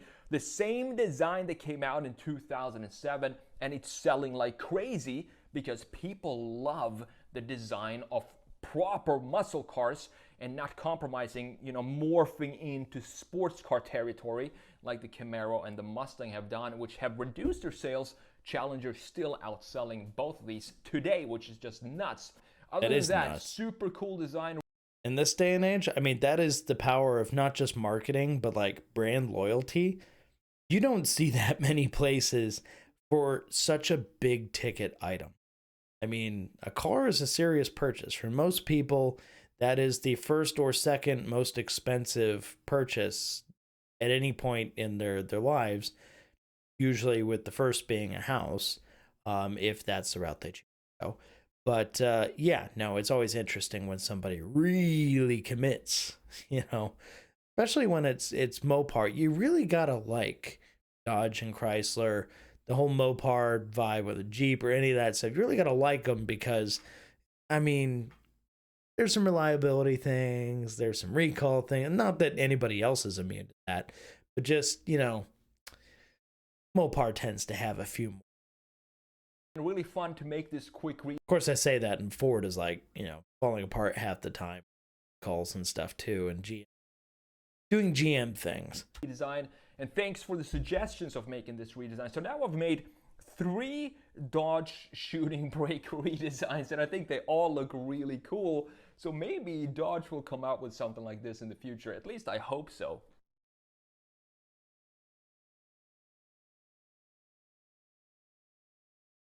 It's not bad. It's not my favorite work of his, but it's not bad. I think he's done better though. Sorry, I was getting text from Anthony and he was laughing, sending me a picture of the latest thumbnail for his video on his channel that does not exist. Somebody had cereal. All right. Chicken spaghetti with garlic bread. Nice, Jamie. Nice.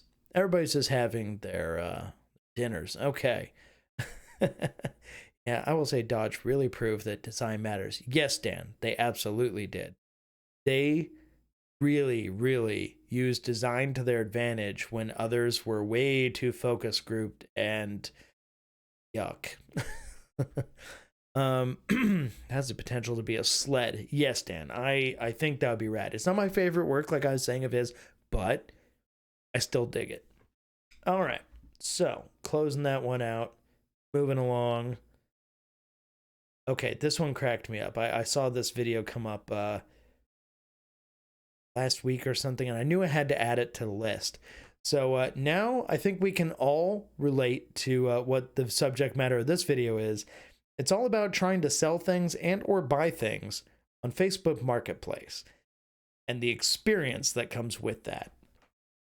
If you've tried buying or selling anything recently, you probably know what that's like. But if you don't, well, she's probably going to say something to that effect. So let's watch this, The Wild West of Facebook Marketplace by Gabby Bell. Okay, let's watch this thing.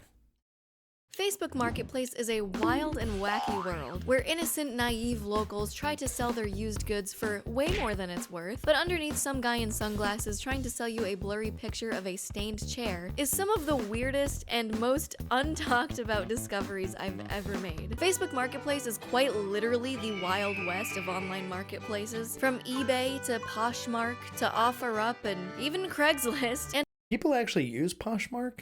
I've seen OfferUp, but I feel like half the things I see on OfferUp are also like scams. whatever lesser known app that's out there, Facebook Marketplace is probably the most used one these days, and yet one of the most unhinged user-to-user marketplaces on the internet. I had the misfortune of using Facebook Marketplace recently to sell a bunch of used electronics that I didn't need anymore due to a job change from a sad freelancer constantly sending out Dan, that's such a compliment.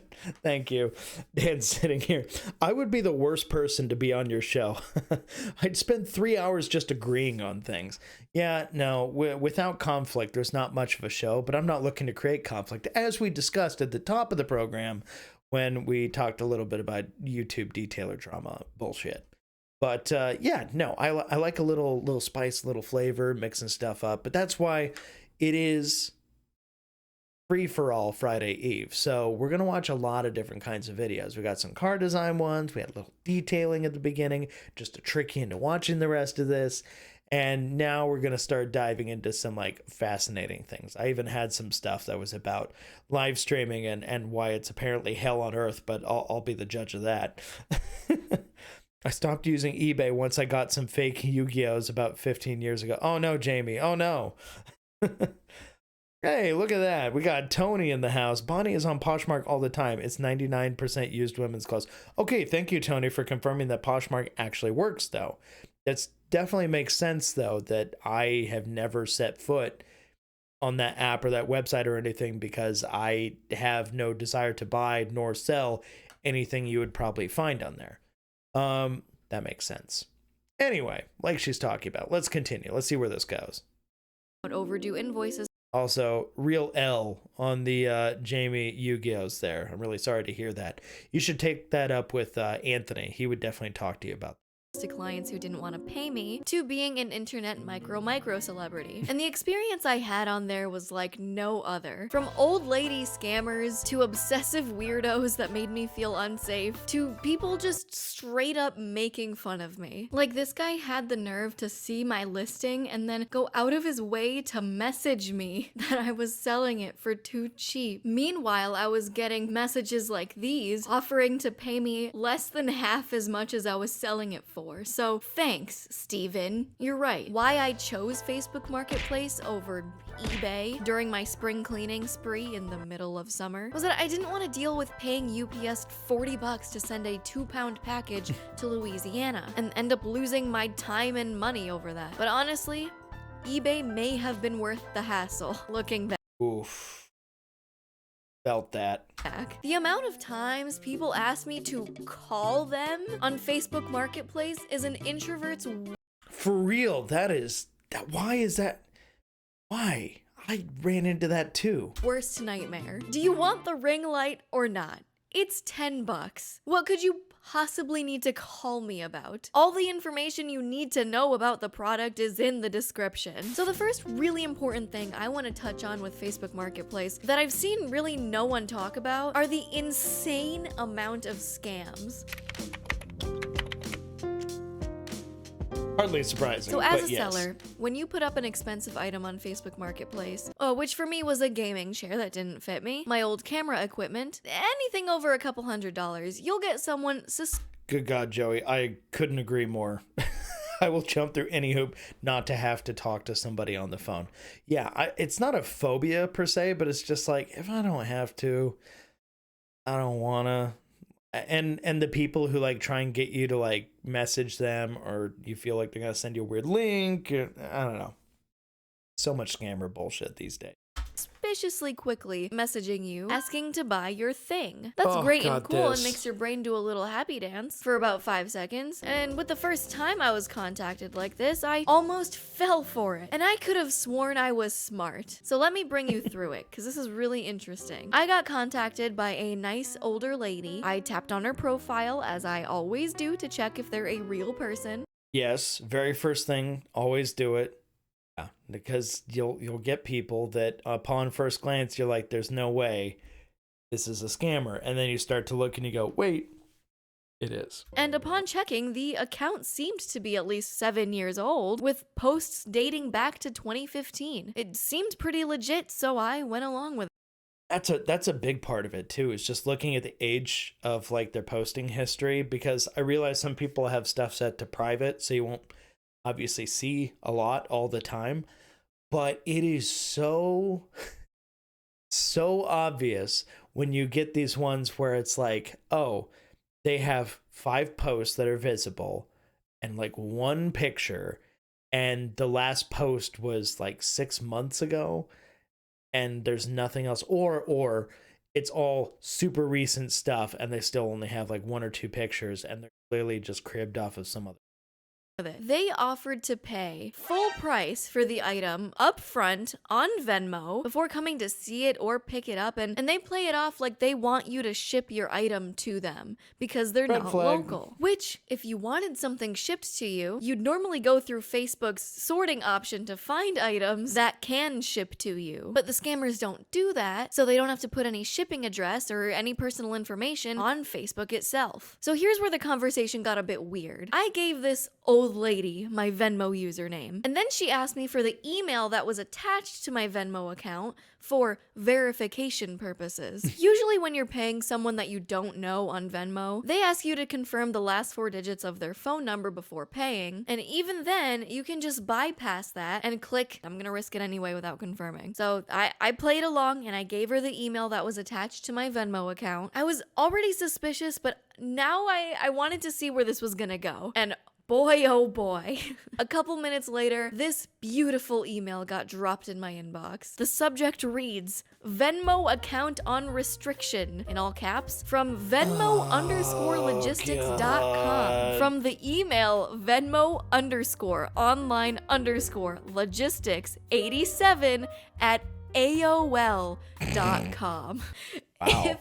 If Venmo is actually using AOL as their mail service provider, I'll eat this paper plaque off my wall. At this point, the lady asked if I had received an email from Venmo about a restriction on my account. How would this person know that Venmo sent me an email regarding this specific thing? So I'm gonna read you here the email, but I wanna play a little game while we do it. Let's play how many English language errors are there in this email from a multi-billion-dollar US-based company. Dear at my username, you have cleared an incoming payment of... Hey Alex, welcome to the show. What's up is we are watching The Wild West of Facebook Marketplace by Gabby Bell here.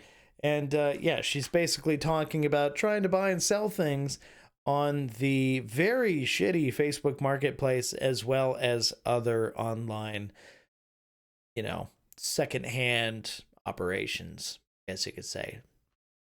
They suck. But it's always interesting to hear people's horror stories. So that's what we're doing. Or do-warren. $1,180 Whoa. from our valuable customer. However, we have a problem crediting your account with that amount because the status of your Venmo account is not of a business user. Why are they bolded? So, Is this just like scammer ad libs? therefore, this will not make the money reflect in your Venmo account until you expand your account limit above a certain amount. I don't know why we're bolding random words here, but I digress. Take these urgent steps. Contact the last payer of your account to send an additional payment of $550 so your account limit can be expanded and upgrade to a business user. Then you can both conclude on how you'll be making a refund back to the buyer. Oh god, that's some janky grammar. Me as soon as the additional transfer has been made your... Oh, Tony, I've gotten so many scam emails for Craigslist things over the years, and I always ask them why or if it actually works. Never once have I gotten a response. Yeah, the sad part is they don't want to waste their time explaining to you how it works because, well, they're on to the next victim or potential victim. Still, though, it's insane. The level of scams that it's the laziest. Sometimes obvious, but other times they get creative. It's weird. I just wonder how half these things work. Venmo account will be credited with the sum of $1,730. I believe that's the $1,180 and the $550 added together. Note, an alert has been sent to the buyer in Have a good night, Joey, just in case you don't come back. But if you do, we'll say hi again after. regards to the $500. And we'll also probably be sailing the high seas tonight as well, depending on the potential texts I may get from the Sea of Thieves crew. We'll see how that goes. $150 USD additional payment he has to send to you to upgrade your account. One of the things I'm loving so far are the random boldings, but not only that, but when they randomly capitalize random words in the sentence, that's always a good practice when you want to emphasize something in your sentence. Note, all transactions are being monitored by the Federal Bureau of Investigation, the FBI, and also insured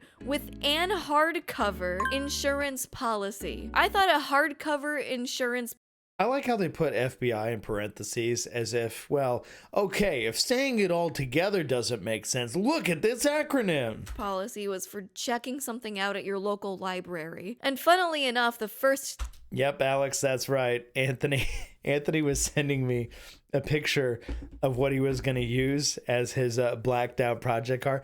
He said, yeah, I'm going to do this. I don't feel very good about it, but I'm totally going to do it. So, yeah, no, he knows what he did. Search result on Google for hardcover insurance policy is a scam warning. Those wondering can just look up All Day Anthony, which he will hate that I just said, but let's admit it. Anthony and All Day Anthony, same person.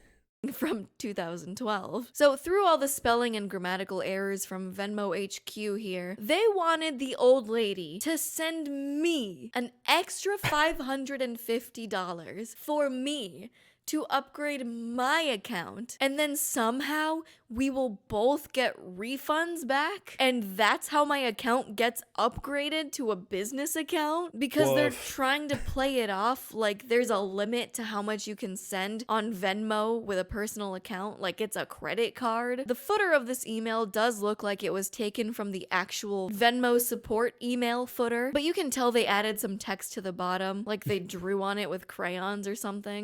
Oh god, that's so shit. It's even a different color. It just blobbed in there. See the difference? It's like clips. Who here doesn't follow him on IG? Okay, so for those of you who are just like, guess what's happening? Let's pull up. There it is. Skyline. Oh man. Oh boy, that's some I mean, he knows better. He's the one who bought the CRZ. All right. Here, 8th gen Civic. Okay. So all these Civic ones. Everybody just thinks Civics and nothing. My project car is a 4runner. Yes, Sean, that's right. You know about Honda Fits. I mean, honestly, if you've never driven a Honda Fit, specifically the sport version of the 2nd generation, those are very fun little cars. Not quite Fiesta ST fun, but still pretty fun. And the back seat, the magic back seat that folds incredibly flat like you're in a friggin' minivan, but it's a tiny car, also super awesome. But yeah, the 1st gen Fits, you gotta cane them to get the slow car fast fun out of it. They are very slow. Yeah. Is it zesty? Probably. Okay, so we're going back to the video. And upon looking up this customer service phone number, I got no tangible results back. And if that was a real Venmo support number, me reverse searching the phone number would have shown as such. It would have shown that that's Venmo's number. And when I did look up Venmo's actual support number on their website, this only confirmed that the scam number was indeed a scam phone number. And you know, we've debunked a lot here that this is probably a scam. But one thing that wasn't making sense from all this was how their Facebook account was still up and that's right, Jamie. Not quite Chevy Sonic fun. Seemingly been active since 2015. Was this a real old lady's Facebook account that got hacked and now they're using it for nefarious purposes? And then I realized there was a way to fake this. You really think someone would do that? Just go on the internet and tell lies? When you make posts on Facebook, there is a way to predate the post that you're making, so it appears that you made the post earlier than you made it. So I could make a post today and make the date on it say July 2021. Now that is a little scary and shows that they really pull out the stops on this to make it seem legit and scam as many people as possible. Like, they tried really hard to be clever about this. And this is scary because this isn't an isolated incident. Even with just me, this wasn't the only old lady that tried to scam me on Facebook Marketplace either. This was a multiple wave attack of the fake grandmas wanting to buy camera equipment for their stepdaughters to be shipped to New God. Dan says, I listed BNIB coilovers on Facebook Marketplace for 66% off of list price, or 66% of list price. Guy offered 33% ship from Texas, Louisiana. They would have cost half that to ship. Yeah. Q, angry Arthur meme. Yes, shaking fist. Moving on. New York. You'd have better luck trying to sell shit to a serial. Also, while we're watching this, I want you guys to think long and hard about the different occasions you run into colorful characters on online marketplaces, be they Facebook, or eBay, or Craigslist.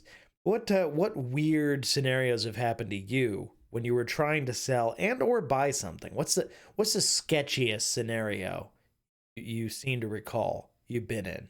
Serial killer on Craigslist then sells something to a legit person on Facebook Marketplace. This place really is the Wild West. All 3 scam accounts I reported to Facebook that tried to scam me stayed up on Facebook, denying. Meanwhile, on eBay, I got someone local who bought them for my offered price, and eBay took 10%. Yeah, that's the frustrating part. My reports. So much for a platform that forces you to send a photo of you with your photo ID, your real ass ID, in order to confirm it's really you, but then are allowing scams like this to live on their platform, and Yeah, how the fuck does that work? they're unable to detect it. And even when it gets reported, they don't do shit about it. People are actively getting scammed on their platform, and Facebook is doing nothing to combat it. I love looking into scams. I find them so interesting. Yet it's really scary because if I went that far with that first Alex, Jamie, I feel the same way. I have so many things that I think somebody out there would legitimately love that I just don't use, that are scattered around the house and the garage and stuff. But I just don't want to deal with the bullshit of dumb people on the internet, so I choose not to list them. It's sad. I would love to list that stuff, but you got to deal with this. scam, as a resident smart person on the And that's not worth it for something that you're selling for probably like $20.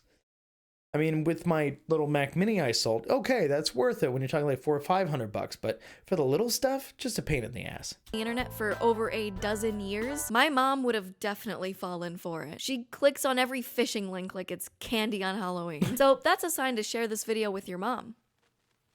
And subscribe. So as a seller, things can get a bit difficult. Not only because of the fake old lady scammers, but also from people just lowballing the shit out of you and then accusing you of scamming because for the 40th time, I don't want to get on a fucking call with you. Just decide if you want the product or not and ask me any questions in the chat. If you want more photos and videos, just ask me. You don't need to call me. Why do you need to call me? So true, though. It's so true. My other favorite part of being a seller on Facebook Marketplace is getting a message asking for the dimensions of something. Oh, Alex, yeah, no, straight up, get the fuck out of here with that. No.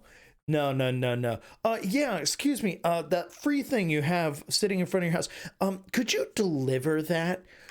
No! I'm a nice person, but no! Something, even though Figure that your shit information out. is readily available in the description of your listing, in which they had to click on, choose to not read, and then message you asking about it. But as a buyer, things can get even more awful and annoying and scammy, right? So let's say you want a coffee table. So let's search for a coffee table within 5 miles of me in Chicago. Okay. Oh, this one looks nice. Oh, it ships to you. Okay, you can't. All right, this is not local. Okay, but I mean, okay, me with my works at a business eye, I look at those and go, oh, that's professional photography. Look at the way that's lit. Look at the, yeah. And that is something that Anthony and I have paid attention to specifically, like whenever we're buying or selling a car. And those of you who know me know I have probably unintentionally bought and sold a lot of cars in the last few years. For whatever reason, just seems to have gone that way. Yeah. Taking pictures that look too professional actually spook people away. Like they think you're an undercover dealership and you're charge them more or something. Or if you take like too nice of pictures, they think you're going to overcharge for it. But the price is right there. I don't know. It sends a weird signal to people's brains. You want the pictures to be nice, but he's always leery about, oh, I can't take pictures in the white room or something like that. That'll look way too, professional. I don't know. It just scares people away.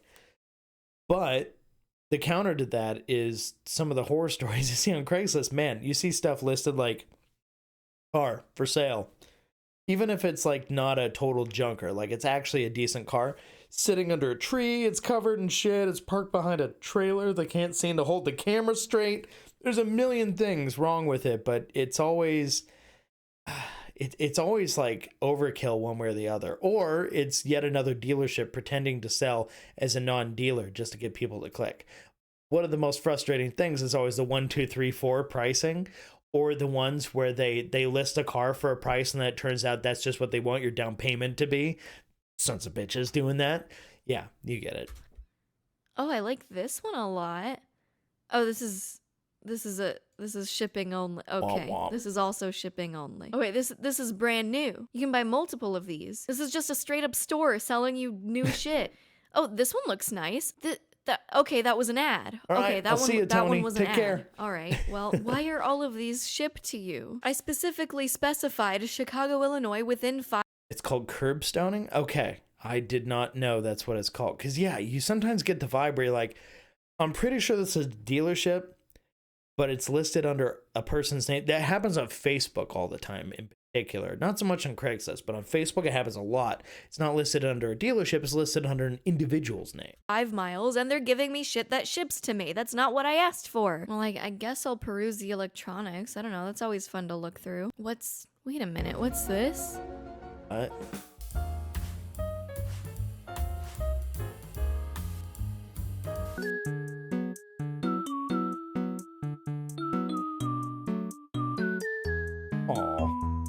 Oh.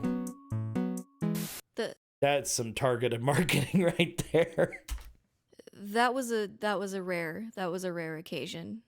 So you can buy lots of new products on Facebook. To be fair, I Marketplace. support But if her I choice wanted there. a new thing for the full new price, I would have just gone to a real store like IKEA or Wayfair, not Facebook Marketplace. That's not where I go to buy new stuff. That's the point of going on Facebook Marketplace, is it not?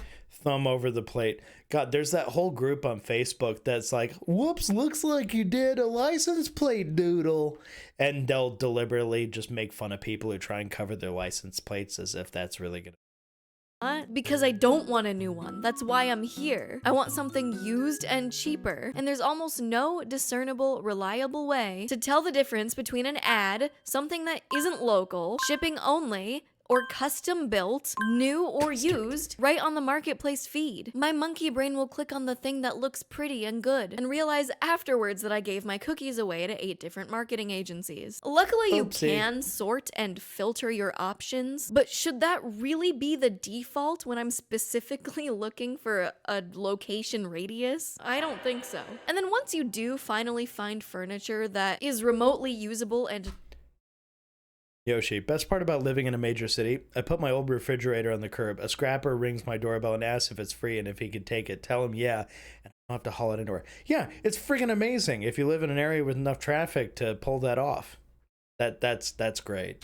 not a super blurry photo. It's probably a picture of it outside in the grass. And where people live in southern states basically almost guarantees that that item That's especially nice though, Yoshi, because yeah, they took it away. They didn't make you try and haul it for them. For God's sakes, the thing's free. is now infested with termites and Oh God, that's so true though, what she said. it's probably a picture of it outside in the grass. And where people live in southern states basically almost guarantees that that item is now infested with termites and or warped if made by wood by the humidity in the middle of summer. Why do people God. put shit outside? Stop putting your furniture outside in the middle of summer to sell it, please. Or even better, the marketplace feed is cluttered with posts like this. $0. Read pick. Not free. God damn it, there's so many things like that too. The most annoying. Okay, it said Annoying, $0. Okay, well, I have baby milk for purchase and B. Pump never used for purchase. Inbox for more details. No, I don't want to inbox you. Just put the information in the listing. Just tell me how much it costs. Why are we playing hide and seek with information on Facebook Marketplace listings? Don't you want someone to buy it? Just make the photo clear, add the price, add an accurate description, and that's it. I do all those things. It's great. And then I have to deal with the scammers. It's not that Still. hard. But when you're not looking at people's junk and bad listings, there are some straight up scams on Facebook Marketplace for the buyers as well. Dan, no, don't talk about cookies. They'll sound delicious. And my friend and I found this in the miscellaneous section of Facebook Marketplace. The miscellaneous section is truly the wildest of the Wild West of Facebook Marketplace. Oh my god, she said the thing. I mean, look at these. These are unclaimed Amazon packages. Oh, no. All from different sellers, probably working under the same person with multiple botted or hacked accounts. I mean, look how many there are. Yoshi, $1 PM for a price. Put your fucking price and get flamed for it because it's guaranteed you're asking too much. No, Yoshi, you are 1,000,000,000% correct. That's how that works. When people write ask for price, it's either because they don't actually want to sell the thing, but they're being forced to list it for some whatever reason, or they know they're asking too much, but they're hoping they find somebody who doesn't give a shit about the value of money enough that they'll just take whatever they ask. Or, yeah, I mean, those are really the answers. Tons of them using the same cover image too. And seeing this You're got me 1000% very correct, though, Yoshi. intrigued. So I decided to do some digging. Let's get to the bottom of this. Here's what I uncovered from my research. Damn, Lots that's of rude. these Sending me pictures of those cookies was not a nice thing to do. I am hungry. seller account profiles are I know I meant to say hungry, but hunger is just my shorthand for hungry, which isn't really a way of shortening it, but that's besides the point. It's just how we talk now. fake. The God-given power of reverse image search reveals profile pictures taken from the internet, and they all have decent star ratings, which can be easily faked from all of the fake accounts giving each other. Meanwhile, my ass, who's actually sold things on Facebook Marketplace and gotten super solid ratings, for some reason still hasn't had enough ratings for them to show my star rating publicly, because people are bad at filling that out. But I didn't ask anybody to do it. They literally just did it of their own volition, which shows what a great seller I am, if I, toot my own horn here. But yeah, it's frustrating. They make you have to, you have to get like 5 or 8 ratings or something before they make it public.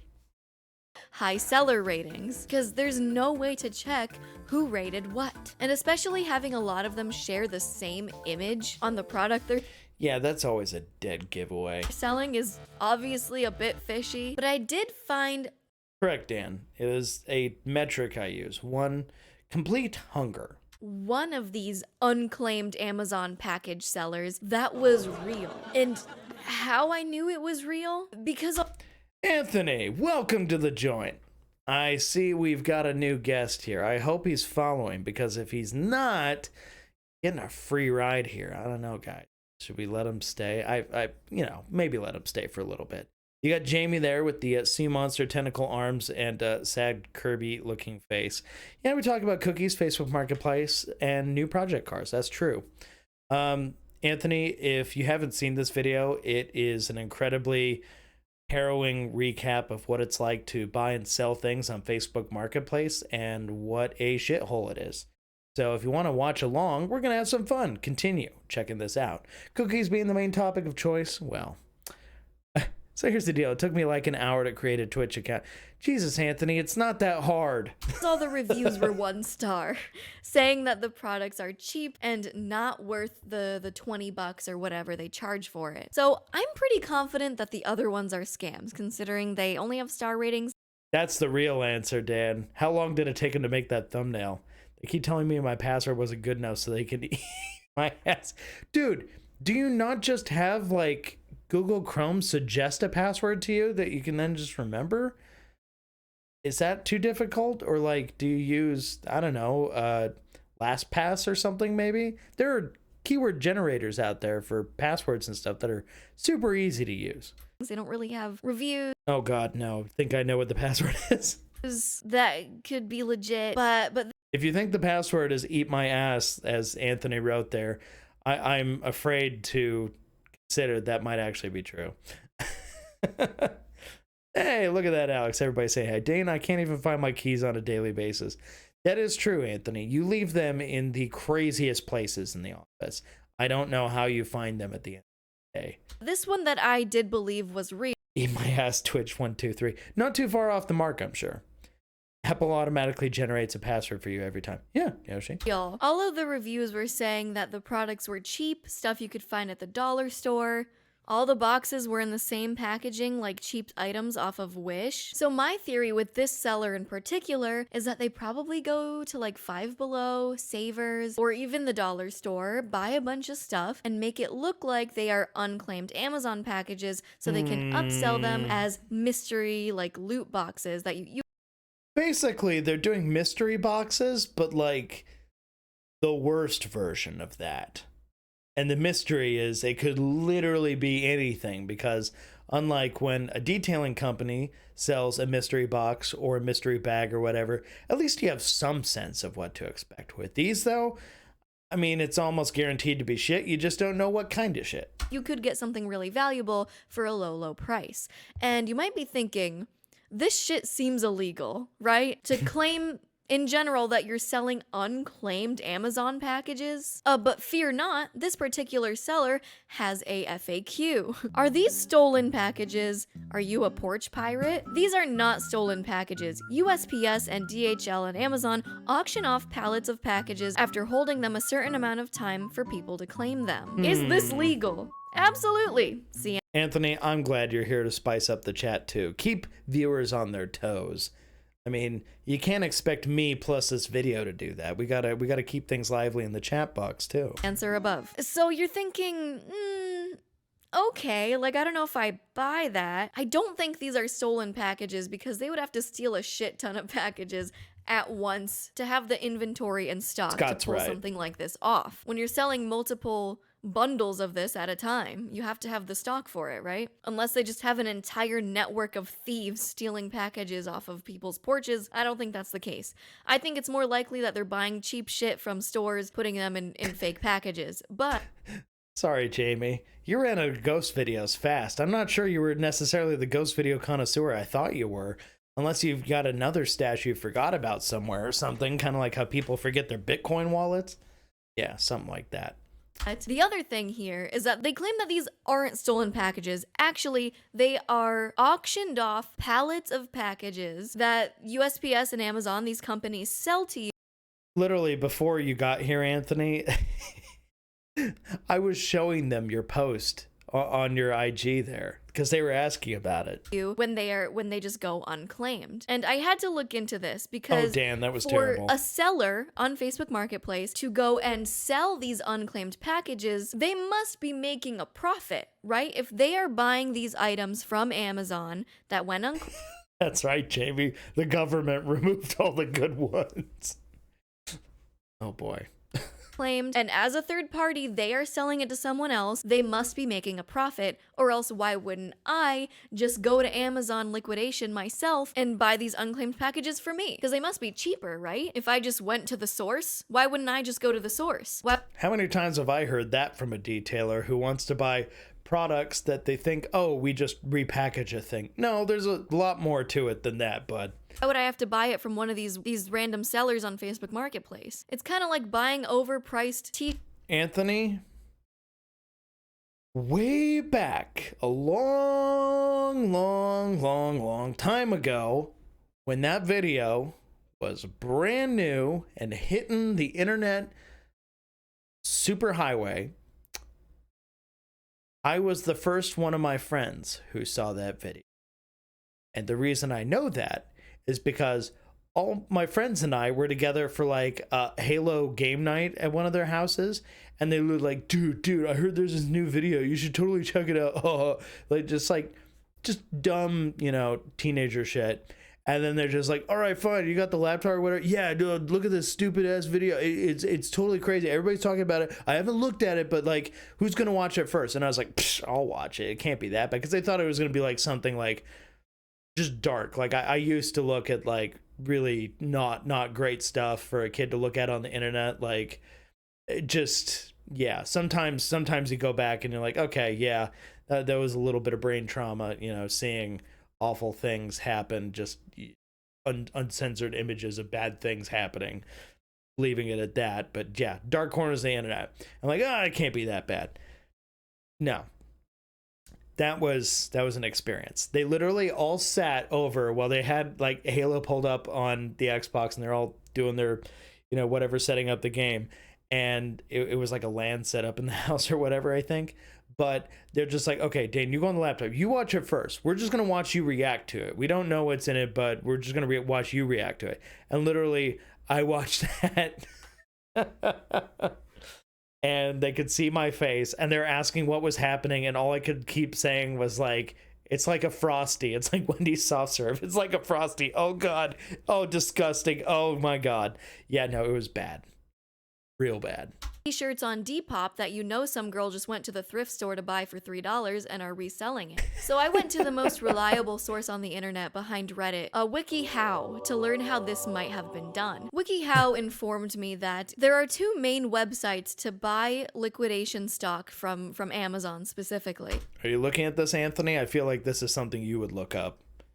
What's the website? 2 main websites to buy liquidation stock from Amazon specifically. And I tried going on these websites, and I tried sorting by cheapest. I looked so hard for unclaimed packages that if I wanted to sell these, I could pull off and put into mystery loot boxes. And I couldn't find shit. Everything was just kind of bigger items that were pretty expensive. I didn't find a lot of smaller items that I could repurpose into selling for a profit in these packages. I couldn't find anything. I had no luck, which only reinforces the fact that I believe these things are a scam. These buying unclaimed Amazon packages. Jamie, you rocked Halo tourneys through high school? Nice. Nobody's saying that, but there are lines. The amount of fiber in that video. Jesus, Anthony. I want to buy a pallet of Amazon shit, but I absolutely do not need. There is a weird urge, just because we inherently have monkey brains where it's shiny thing. Like she was saying earlier, I'm going to click on the thing that's shiny and pretty, and I can't fight, that part of your brain that just wants to do that. Yeah. Seeing a palette of stuff and not knowing what's inside, and the urge to want to know what's inside that, it's a tough thing to battle, but you got to do it, because when you buy that palette, it's just going to be disappointing. The things you imagine it could be are so much better than the real. Packages are a scam, and they are cluttering Facebook Marketplace's feed, as you can see. So that's where my Oh man, this is nowhere near as exciting as Sailing the Seven Seas. I know, Anthony, but it's interesting to me because I like seeing other people's experiences there. Alex, hold up. Why is she holding her mic? Get a goddamn boom, woman. No, so what I think this is this is kind of like, I think she's more millennial than Zoomer, but she gives me like Seabass vibes, which Anthony will know what I'm talking about. Sebastian, who we work with. Zoomer, very dry sense of humor, and he would definitely like do this kind of commentary. But when it comes down to it, yeah, there's like this TikTok trend of like when people have their headphones in and they got the little mic, but they're the wired ones, and they hold it up because it's like a style of doing that video. They're not doing it because they have to. They're literally just, it's an aesthetic. I feel like this is just another version of that where, yes, I could have gotten myself a boom mic, but instead, no, I'm holding the mic. Isn't that subversive? Look how whimsical I am. My trail went cold on this case. So maybe some of these are truly a scam where they take Alex, she lives in Chicago. Her boom is probably stolen. your money and run. And others like these are cheap bags that they get from the dollar store that are technically real, but they're not unclaimed Amazon packages, and they're still a bit scammy. Hey, future Gabby here. So I decided to dig My God, Anthony, that would be insane.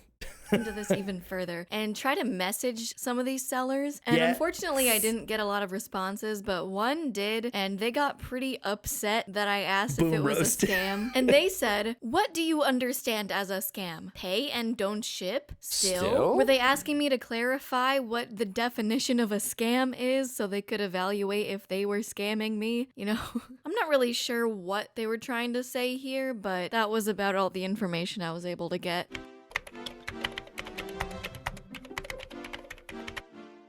One thing I definitely don't trust on Facebook Marketplace are the electronics. I know I sold my electronics on here, but I wouldn't even trust them buying.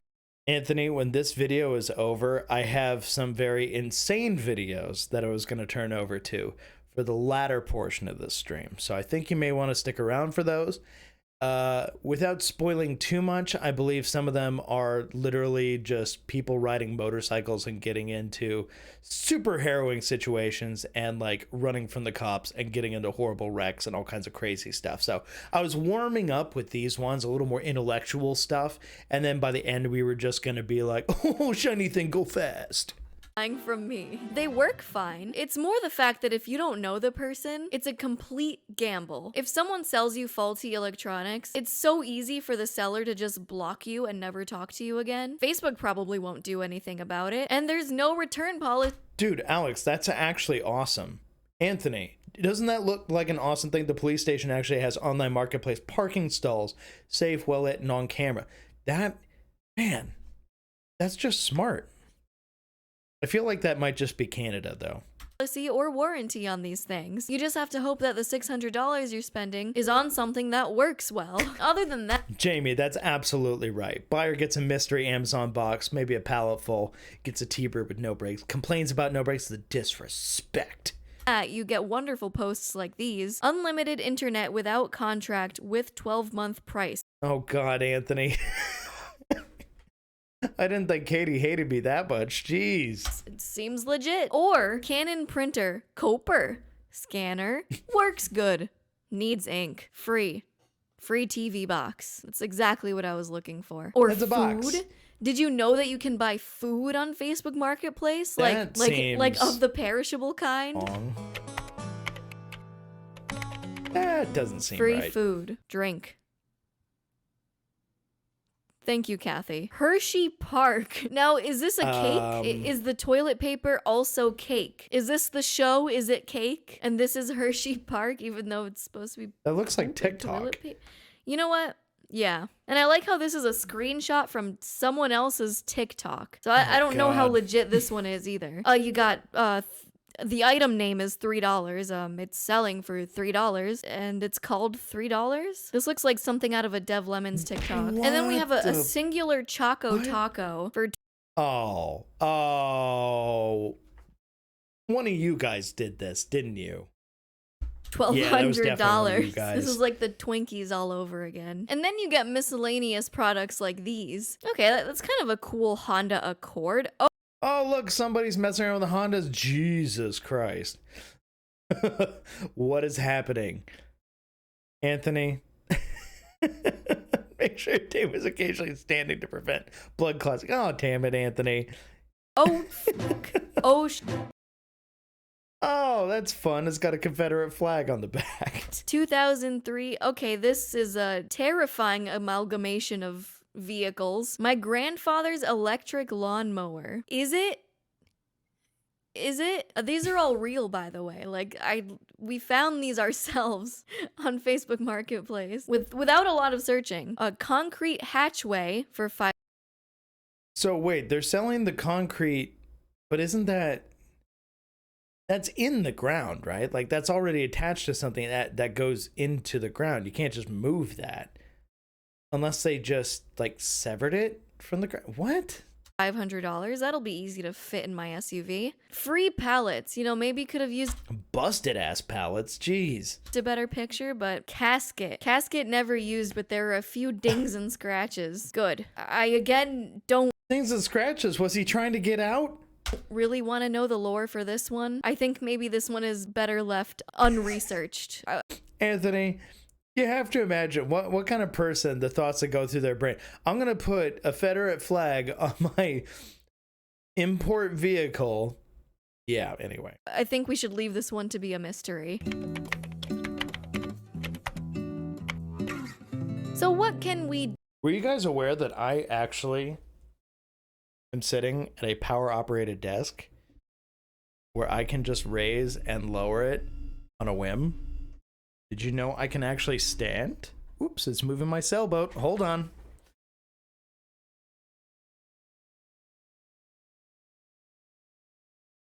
Yes, in case you weren't aware, I do have a sailboat too. Behind the window here. Let's keep raising this thing. Here we go. Keep it coming up. Okay. Whoops, it's pushing the sailboat some more. That's all right. We'll make it work. Okay. So, look, it's a standing desk now. Now everything is okay. We're just doing this from a slightly different position now.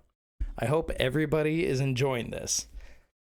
All right, keep her going. Oh no, a as Californian lowly Confederate plebeians flag. to fix the Facebook marketplace? I don't know. I think we can all do our due diligence, and especially warn those around us that are susceptible to these scams, like our parents and grandparents. Send them this video. I'm trying to even out my age demographic here. Overall, this It's a picture of a stabbing on the border of Tijuana. Jesus Christ. should really be Meta, Facebook's job to fix this issue, because innocent people losing their money to scams is always a serious issue, and we should be doing our best, especially on a platform that seems to harbor mostly older folks, to protect them from these scams. It's so easy to lose information on Facebook. I've seen phishing posts to get people's security questions, like, what was the name of your first dog? And plenty of things like that to steal your account, especially if you have your email public on there. So here's what you can do. Urge your parents not to share their real last names or any personal information on Facebook. Even things like your name and location can put them at risk of losing their accounts and their identity online. Anyway, this video is sponsored by my beautiful patrons, and make sure you pre-save my new song coming out August 26th. The link to pre-save it is in the description below. Oh my God. The reason I went under the desk there was I realized everything was going up, but my Mac down there was starting to be pulled by its cable up, and I was going, oh shit. So I had to go and save it. So yeah, I need to raise it somehow. I'm actually going to put it on top of the box. 1 second. First, let's see. Ooh, here we go. Oh my. Oh, look at that. They're gonna This try to is block the happening. road.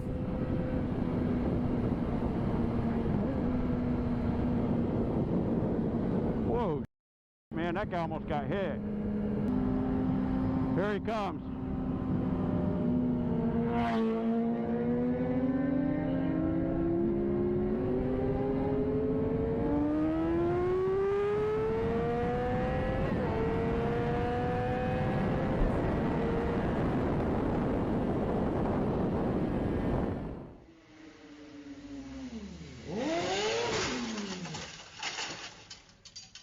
Bad day.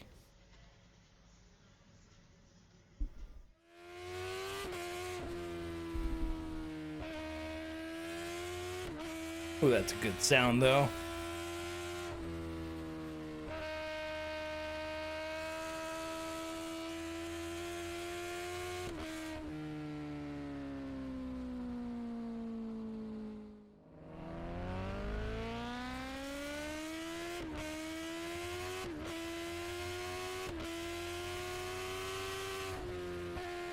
I like the free pallets thing, actually. Like we offer pallets to people who just come by our store and pick them up, so that's a real thing. Air-cooled BMW is probably not an ideal getaway bike. Yeah, Anthony, if you had to make a quick getaway, do you think the BMW could hang? Ooh. Ooh. Ooh boy. Ooh boy.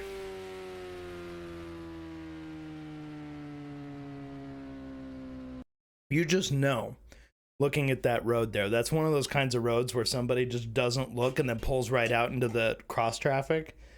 Shit. No thanks.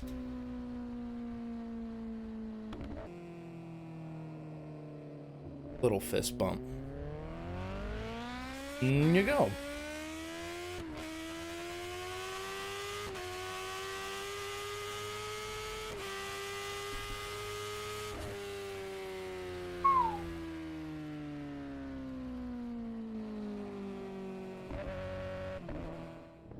Okay, that's enough of that one.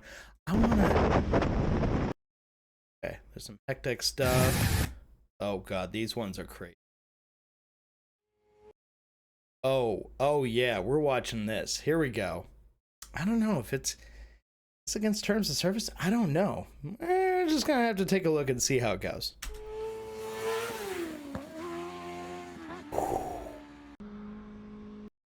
I think the rule on Twitch is you just can't show real blood. Like if somebody gets hurt and they're bleeding, then you gotta like X out really fast. Yikes. Just a casual day for All Day Anthony, am I right?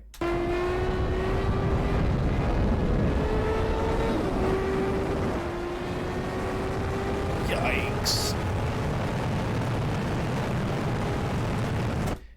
Yeah, I mean, you're right, Alex, but I feel like his mother is not quite the lady he's looking to impress. But we know the reality. You're not impressing any ladies with this shit, usually. You're just impressing other dudes.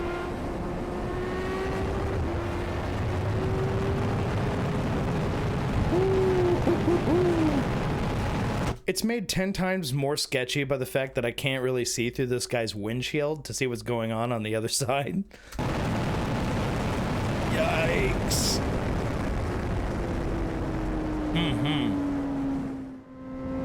Good question, Alex. Anthony, can the car do a wheelie? Would the car do a wheelie?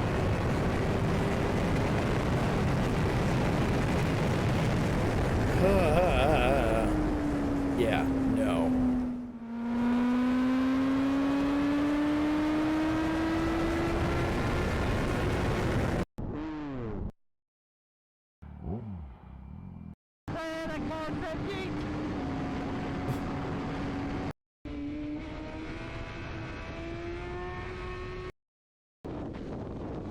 Oh, wow.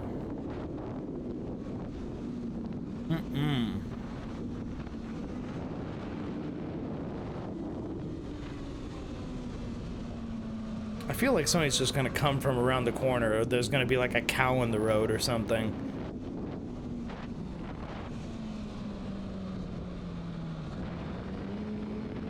Ooh, you got like almost right on the grass with that one.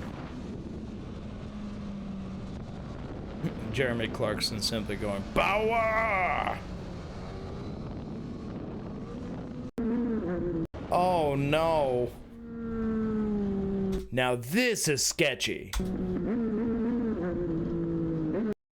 Oh god, Dan, why would that be? Why? Oh shit.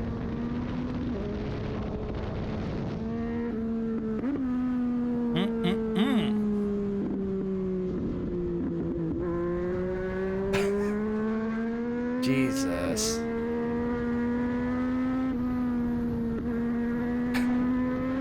I like how he's got his gloves just kind of wedged here in the front, in between the bars, when it's clearly barely holding on.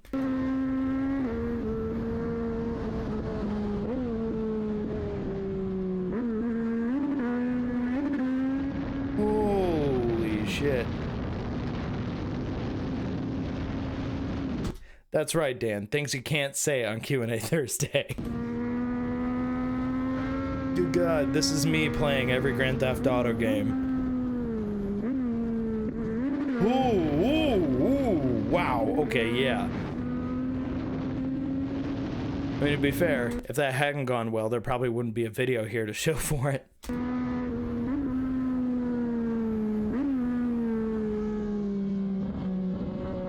Correct. Lane splitting, as far as I know, is not legal in Idaho. It's like a way of life in California, but Idaho, no. Many bikers would argue it's safer, but I mean, this is not an example of it being safer because of obvious reasons.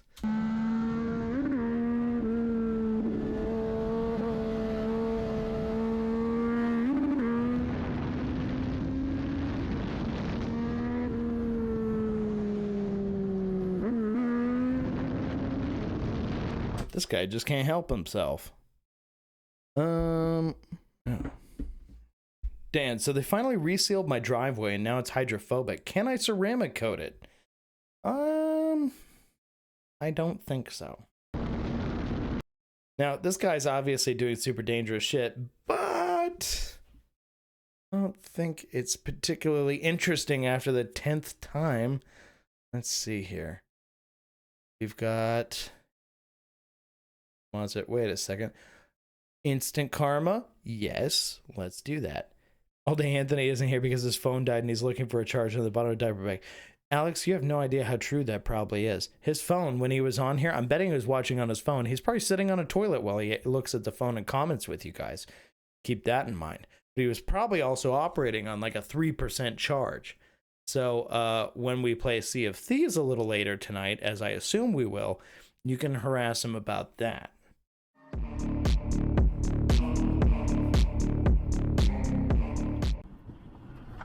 Nope. You've gotta be f***ing kidding me. Can you believe that the driver that caused this and a bystander both happened to claim that the camera was at fault? Thank God the camera had a dash cam to prove his innocence. Good catch. Get that body 69 kid on that driveway. Yeah, I don't think that's the number they use.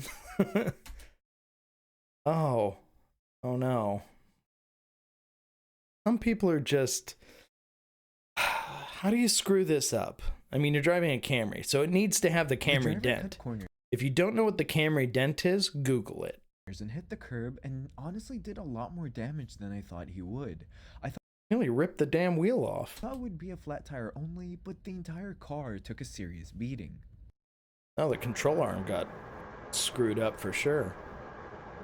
That's a cop. Man, he is right up his butt. Ooh. Okay. What else maybe? What the? You know that's not someone you want to be tailgating, right?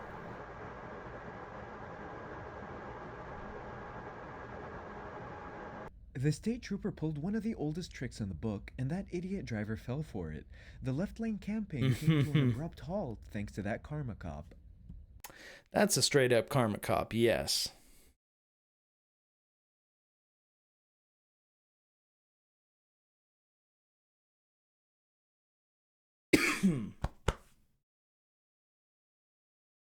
The chutzpah in that driver tells me that wow. this isn't his first rodeo. Furthermore, my guess is that this is a poorly set of lights, that it's one of those that gets on your nerves because it takes such a long time to switch. I've seen that kind of stuff done before.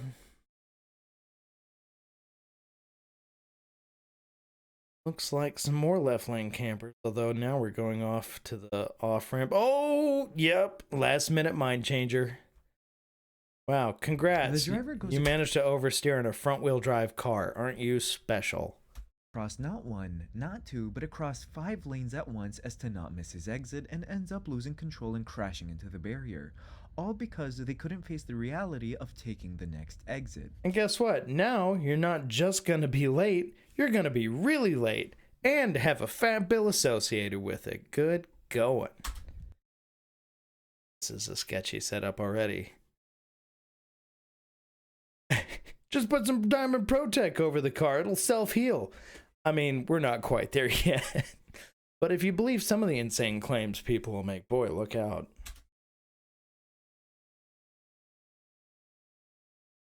That's right, Alex. The karma cop or convenient cop is that well-timed one who catches the exact thing going wrong, and there's somebody right there on it to take care of it. Crash totaled the camera's car. By totaled, it means the cost of the damages exceed the value of the car itself. Thank you for that. A total loss.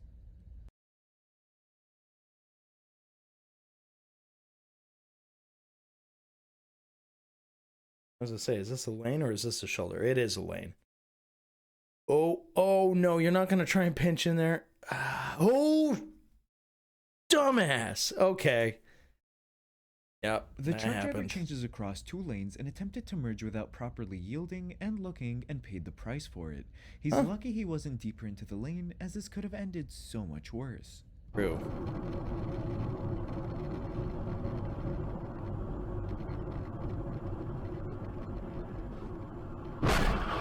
Oh no. I know, this is Jamie's favorite dash cam operator, Boo Spooky. Going to be a long shot, but also that reminds me, Jamie did say ghost vids are back. What'd it do? All right, let's see what do we got. Amy. Amy.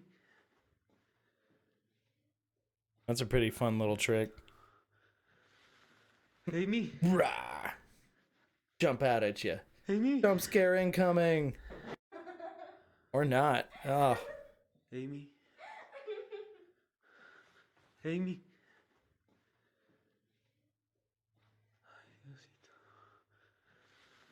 Hey, me. Hey, me. A negative from this video, whatever that may mean. But the camera is asking for help to decipher the license plate so he can file a claim. If you want to take a jab That's at a good it name and for it, create any Alex. numbers, please comment them below to help him out. In a quarter mile. Whoops. The two cars let the camera through, whereas the third car used the bike lane to cut traffic. Womp womp. Thanks to dashcam footage, insurance ruled the car that hit the camera at fault.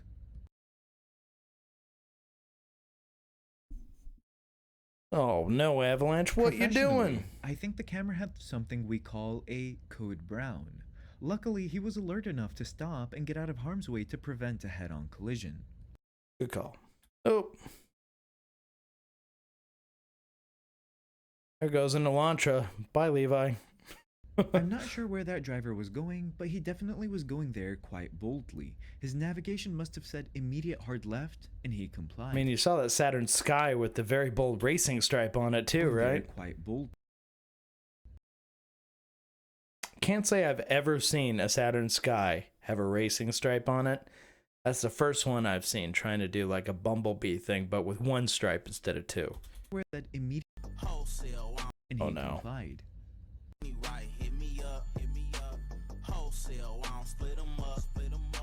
It's always the Tesla guys, I swear to God.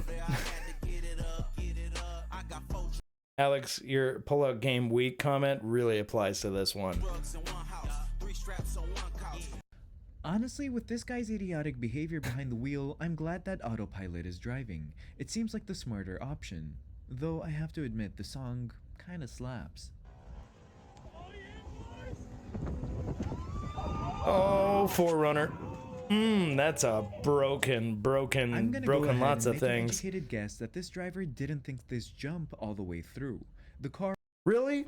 The guy jumping his family vehicle didn't think it all the way through? Really? was totaled, to no one's surprise. Everyone involved came out without any injuries. Well, that's good. Oh no. A Dodge Ram with tow mirrors riding up your butt. Never seen that before. Okay. Look at that. Oh my God. He has one of those, what are they called? The Scamp? Is it the Scamp? What's the name of that weird little off-road buggy thing? I've seen it used in like a movie before, and also like a bunch of reality shows. Like people got them because they're super short wheelbase and they're all funky giant swampy tire things. What is that called?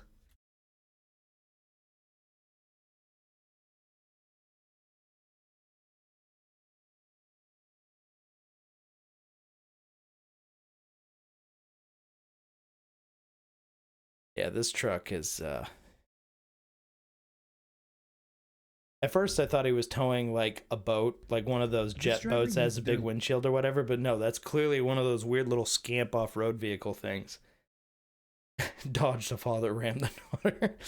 Oh boy. Yeah, Deep South Cali fan boat. That's right. Now this is someone with a lot of money. Number one, that's a very expensive truck as it's spec'd there. Number two, that thing behind them on the trailer is also very expensive. Think of it as like a really highly motivated little bobcat on steroids. License revoked until they learn how to drive. He's passing not one, but two vehicles on a two-lane road while towing a dual-axe Jeez. Sherp, that's right, Dino. It's a Sherp. Those things are really cool. trailer, and it's a double yellow line. Really? Dude. This is how you get someone killed. Oh my God, look how fast the car coming the other way just suddenly appeared when the guy decided to go around. I feel bad for that person coming the other way.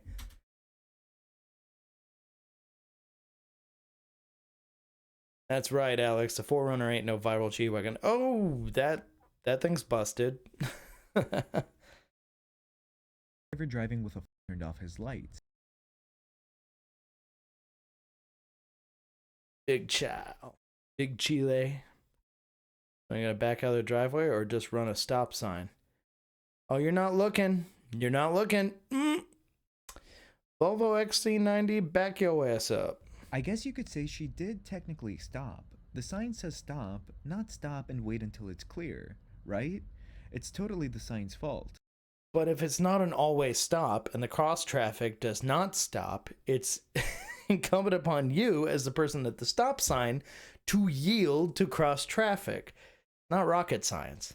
She even went the extra mile and stopped right in the middle of the road just as an extra precaution. Who the fuck are you peasants? Okay, so we got a Huracan here and a couple of guys on Hayabusas. Oh shit, did you? Wow. Way to go, champ. This Lamborghini driver nearly collided with these two bikers, but tragedy was averted, though the cameraman needs a course on filmography. Yeah, to put the camera down at the most pivotal moment.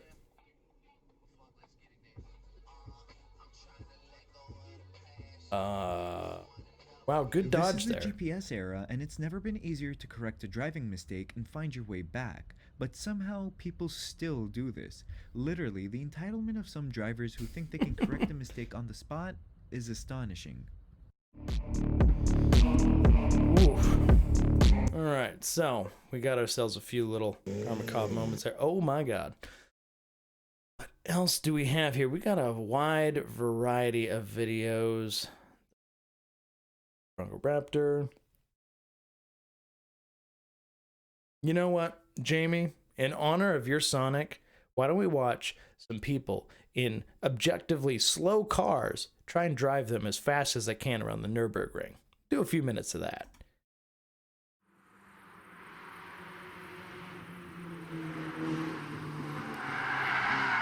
I mean, it's already got different color body panels.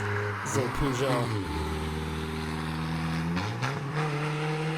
And an open dump exhaust.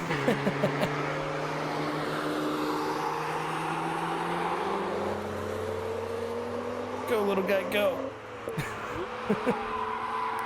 Oh man, look at those little skinny tires just doing their best to keep the damn thing on the road. I think we have some slow car fast enthusiasts in the house, right? Oh shit.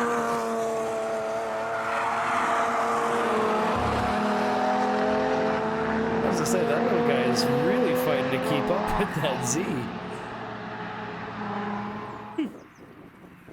Oh hell yeah, Miata.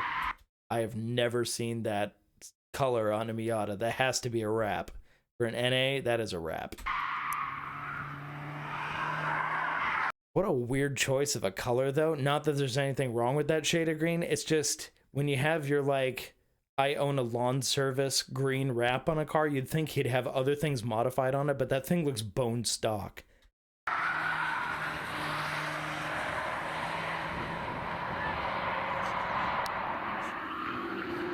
Alex, that is awesome. Yeah, that's a shade of green I like.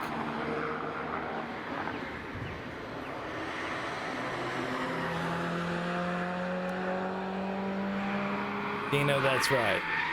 Nothing feels faster than going fast in a slow car. My god, that thing wants to try and tip over every time he turns.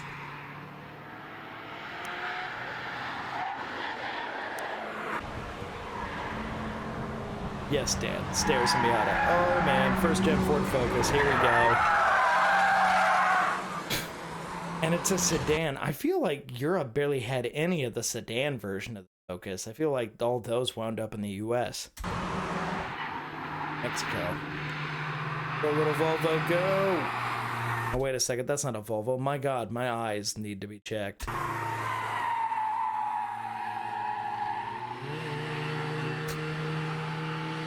Catch up with that little...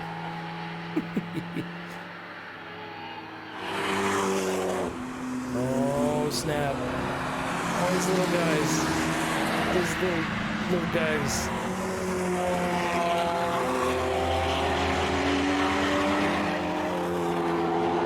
That red one actually looked fairly well sorted. Oh yeah, Transit Connect pushing him off the road. I love the asymmetrical vents on the hood. Go, little Fiat, go. Oh, understeering like hell.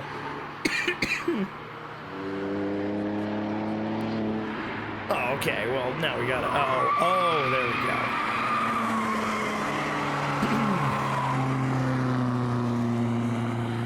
I'm noticing the theme for slow cars seems to be mostly Renaults, Peugeots, and Fiats. That was a real sooty looking one. Ooh, yeah. Peugeot pushing hard in the corners.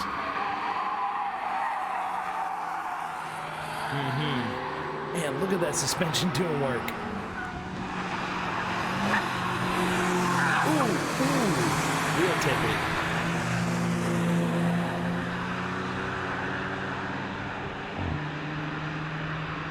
Waiting for a DHL van. Yeah, he's actually on to make a delivery. Yeah, go little 806, go.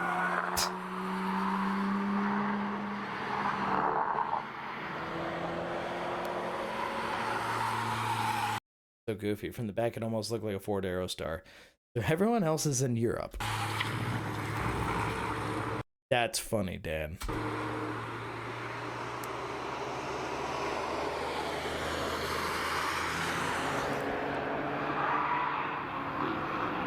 Oh, you little E46 3 Series. Just doing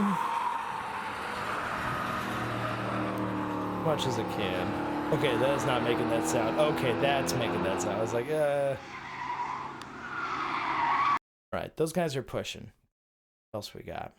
Got the Bronco Raptor. Oh, wait a second. This is Jason Camisa doing icons.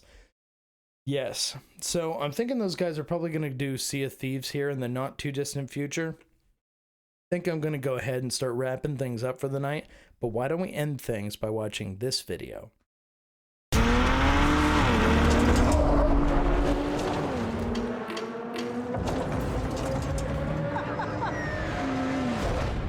Sorry, was that a doll flying? In a world full of fakes, deep fakes, fake news, fake meat, con artists, and just plain old influencers, never before has there been more of an emphasis on authenticity. And that's because everywhere we go, we're presented with people and things who just aren't what they say they are. The Ford Bronco Raptor was one of those rare things that is what it says it is on the box. In fact, I think it is the box. And that puts the Bronco in some pretty serious company.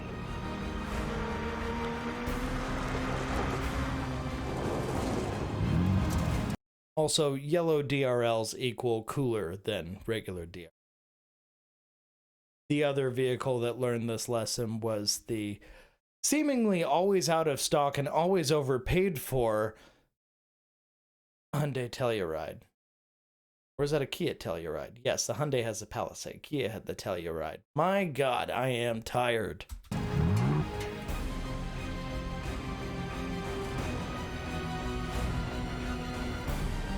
Thank you, Dan, for the not pun.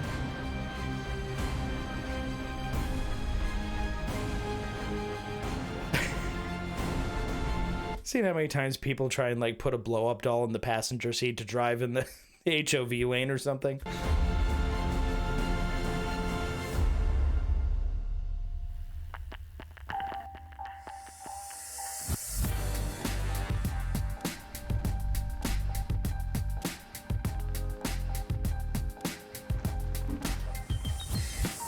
Authenticity. Being true to its name is why the whole "it's a Jeep" thing is a thing. And why the Mercedes G-Wagon is a G thing. And why the Land Rover Defender is probably experiencing an electrical problem, but still could somehow make it across the entire Sahara Desert. Those three nameplates are icons that took decades to call. No, for real, like, it's not the nicest inside compared to some of the others, like the G-Wagon, but I do love the Defender 90 V8. That just looks like a fun thing, and I absolutely love the 5-liter Jaguar Land Rover V8. that's the same as I have my XKR, just tuned a little differently. That engine is a friggin' hoot. Cultivate. Not so with Raptor, because within 2 minutes, everybody knew exactly what a Raptor was. It was an off-road truck that could go anywhere, at any speed.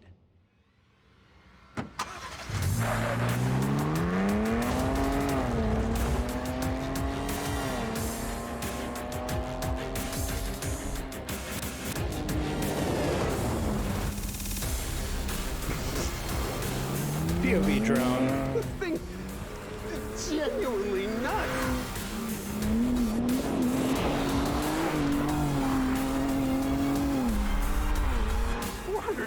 horsepower seems like a lot until you realize this thing has 5,700 pounds to pull around. However, 440 pound-feet of torque, and it makes that torque all of the time. It's got the front camera on, makes sense. The gears are so short and closely spaced that you could bang through 4 of them in between jumps.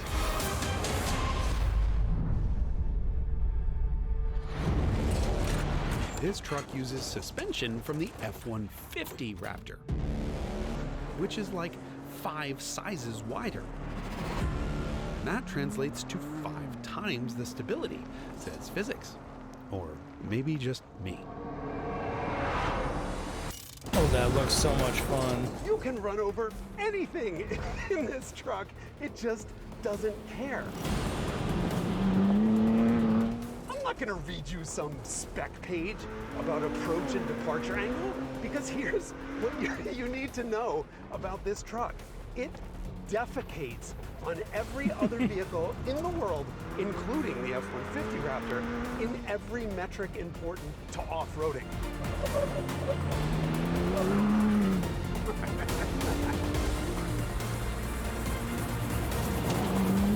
I don't think it's that much. Maybe in Canadian dollars? I would assume it's somewhere in the... I mean, if the stock standard ones are like between 30 or 40 and 60 something. It's probably like 80 something. Unless you find one that has a ridiculous dealer markup, which is pretty much all of them. But also, Alex, you're dealing Canadian dollars, so I think there is some difference there. There's not just one reason why the Bronco Raptor can do all of that. There are 13. That's the number of inches of front suspension travel it has, 14 at the back. And the suspension is controlled by adaptive Fox internal bypass shocks.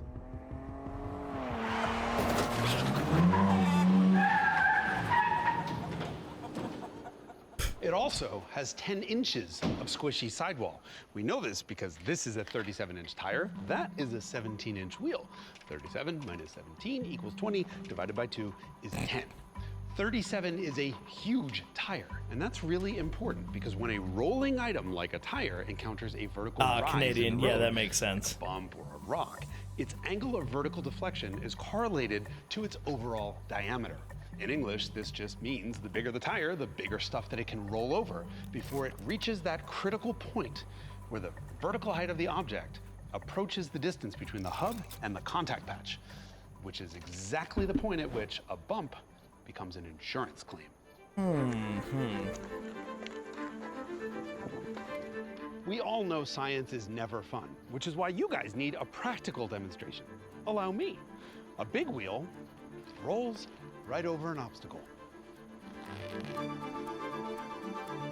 Nice.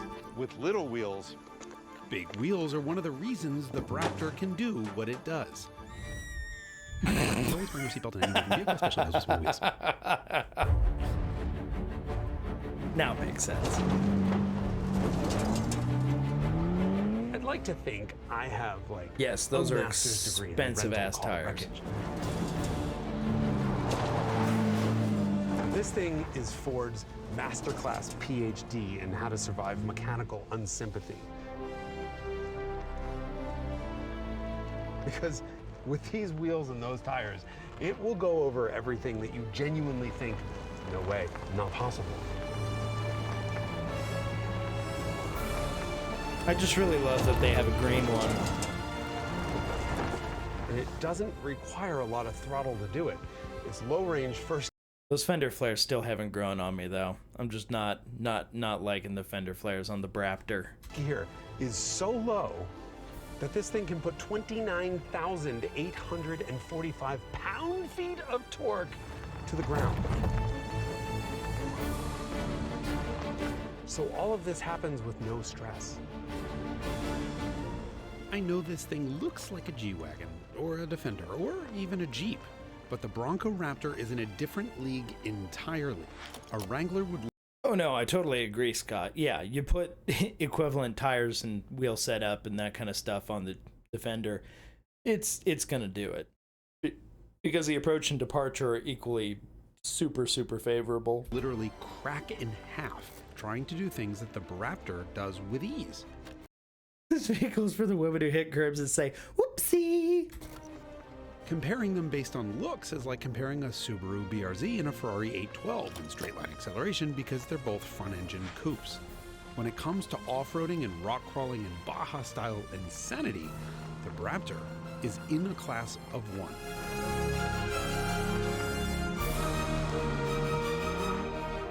I genuinely believe if you wanted to kill this truck, you'd have to kill yourself doing it. Yikes. And I once killed a truck. I did, and I just didn't think it was appropriate to wreck an Isuzu Trooper that ran. So I made sure it didn't run. Nice. That took a lot of effort. But none of the things that it took to finally kill that poor red thing would have even registered in a Raptor. It's one thing to be a tough truck. It's something else to be a Raptor. And that's because, to quote the Baby Good old Raptor's Trooper. chassis engineer, Treated poorly by high school kids everywhere. we know what our customers are going to do with this vehicle. Welcome to Starbucks. Can I take your order, please? Hi, I'd like a venti iced single source Sumatra with room, 1 honey, 3 protein powder, no ice, 1 banana, 2 strawberry, triple soy milk, add foam, 2 pumps of white mocha, and can I have that in a Trenta cup, please? Oh, double blended with a caramel drizzle on top. Thanks. Just trying to remember that shit is... The Raptor is 10 inches wider than a regular Bronco.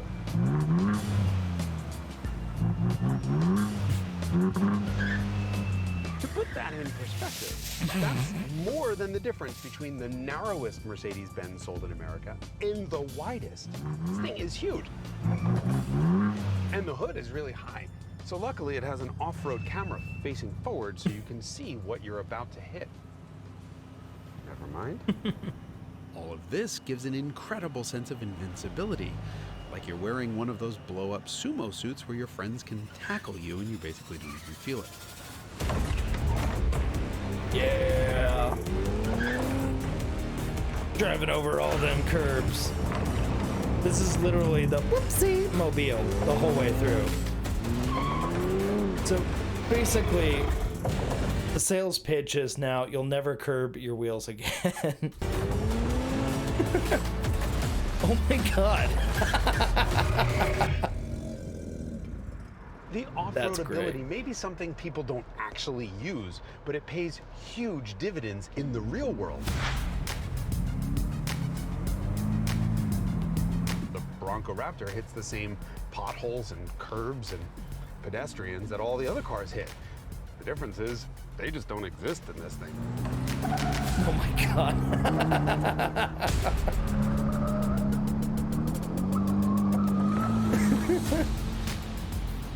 The Raptor rides. Oh god, can't tell the difference between the video and San Antonio drivers. I'm sure they're disturbingly similar. It's great, but it's not quite the magic carpet ride that the F-150 Raptor has. And that might be the best riding car on sale anywhere in the world. The difference is for 2 reasons. Number 1, this is a convertible, so the structure isn't as strong, even though the Raptor has additional bracing. And number 2, the wheelbase is 29 inches shorter than the F-150 Raptor. Yeah, get it. To put it in Mercedes terms again, 29 inches is longer than the difference between the smallest sedan Mercedes sells and the biggest one, the Maybach. For real, like them shooting all that, I have to imagine some people are calling, unless they had like maybe cops shut down sections of streets so that they could do that. I just find it interesting because he's literally running over regular infrastructure and like those little safety tab things that stick up. I can't imagine them being like given permission to do that. I feel like it was one of those situations where beg for forgiveness later. You just go out and you do it and then like, okay, release a video. This still is not a small vehicle though. You might think taking it on a twisty back road would be like, I don't know, taking a cruise ship to an autocross, but you'd be wrong. In fact, this is more fun on a back road than a 911 GT3. Way more fun.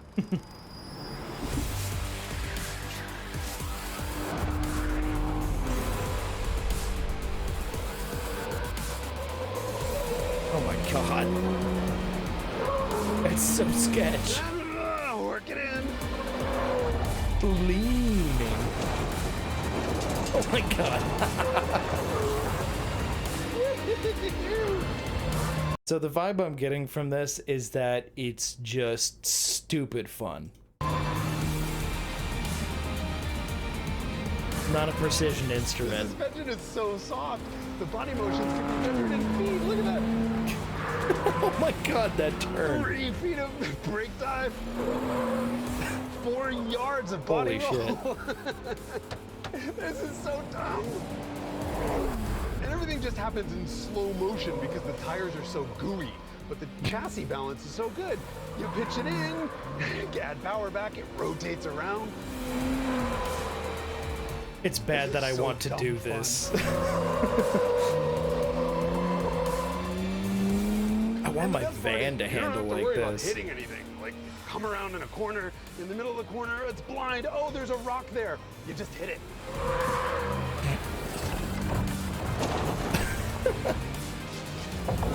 Yeah, okay. Okay, why not?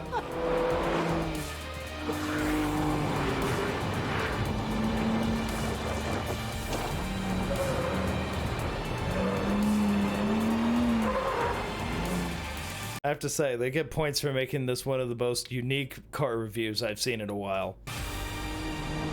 Just drive it horribly as possible. The f was that? Okay, so it's fun and games until the brakes give out. Sometimes it's ABS calibration issues on those knobbly, gooey tires, and sometimes Yeah, that's right, Raptor's Alex. brakes just overheat. Big sidewalls mean small wheels, and that leaves room for hot hatch-sized brakes on a truck that weighs as much as 2 hot hatches.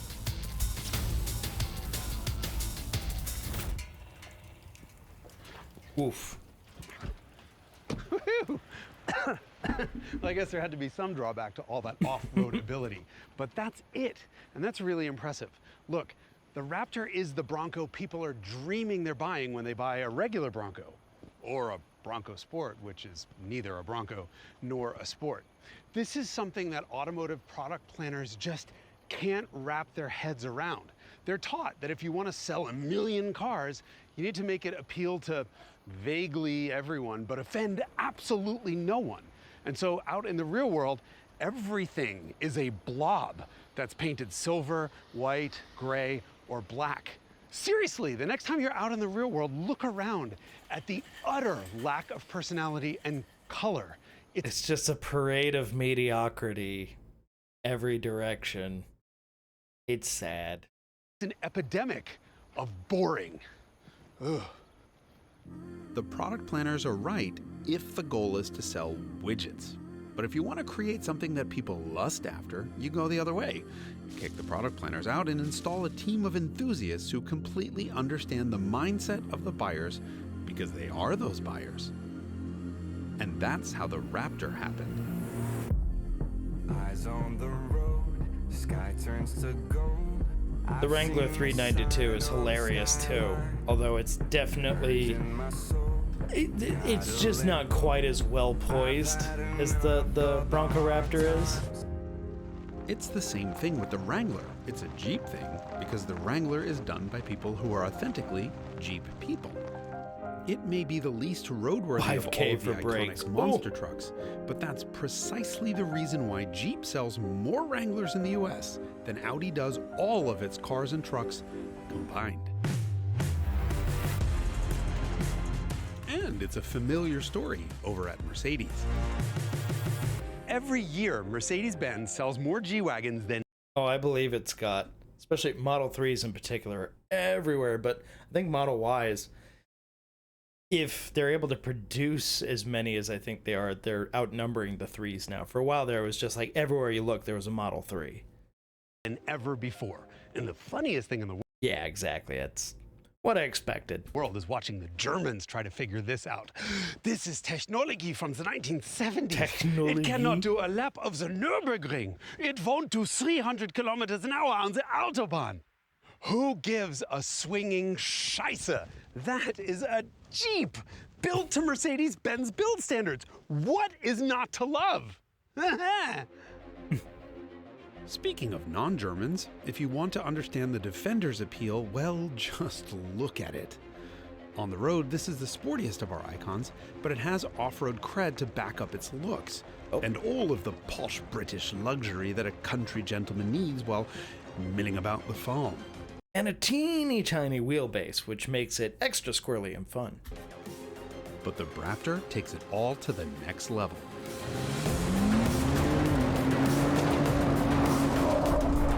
Combining two iconic nameplates, Bronco and Raptor, could have been a double whammy marketing disaster. But Ford took all of the right, authentic people and put them behind this project and absolutely nailed it. I mean, it's like a rule. You have to call it the Braptor. It's just cool. It's a street legal trophy truck, shaped like the box it came in. I can think of only a handful of vehicles that so comprehensively nail their intended function. Now, if somebody were to throw a Voodoo V8 in that, ooh, Half of them are in this episode. All of them are icons. And Look it's at because me, they're I'm a authentic. Ford. Your favorite influencer just wouldn't understand.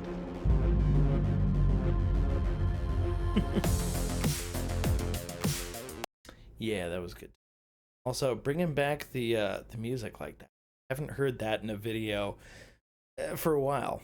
All right, well, I think that is wrapping us up for the evening, but only here. And I'd rather have a Coyote. Yeah, I think the Coyote, for reliability's sake, would be the smarter move. But if I'm picking any V8, honestly, yeah, you could just imaginarily throw in an LS and be that guy. Or I like the Jaguar Land Rover 5-liter V8. I like it better than the Coyote. Don't ask me why, I just do. No particular reason or anything. Anyway, AJ Series Gen 3 V8. Good engine.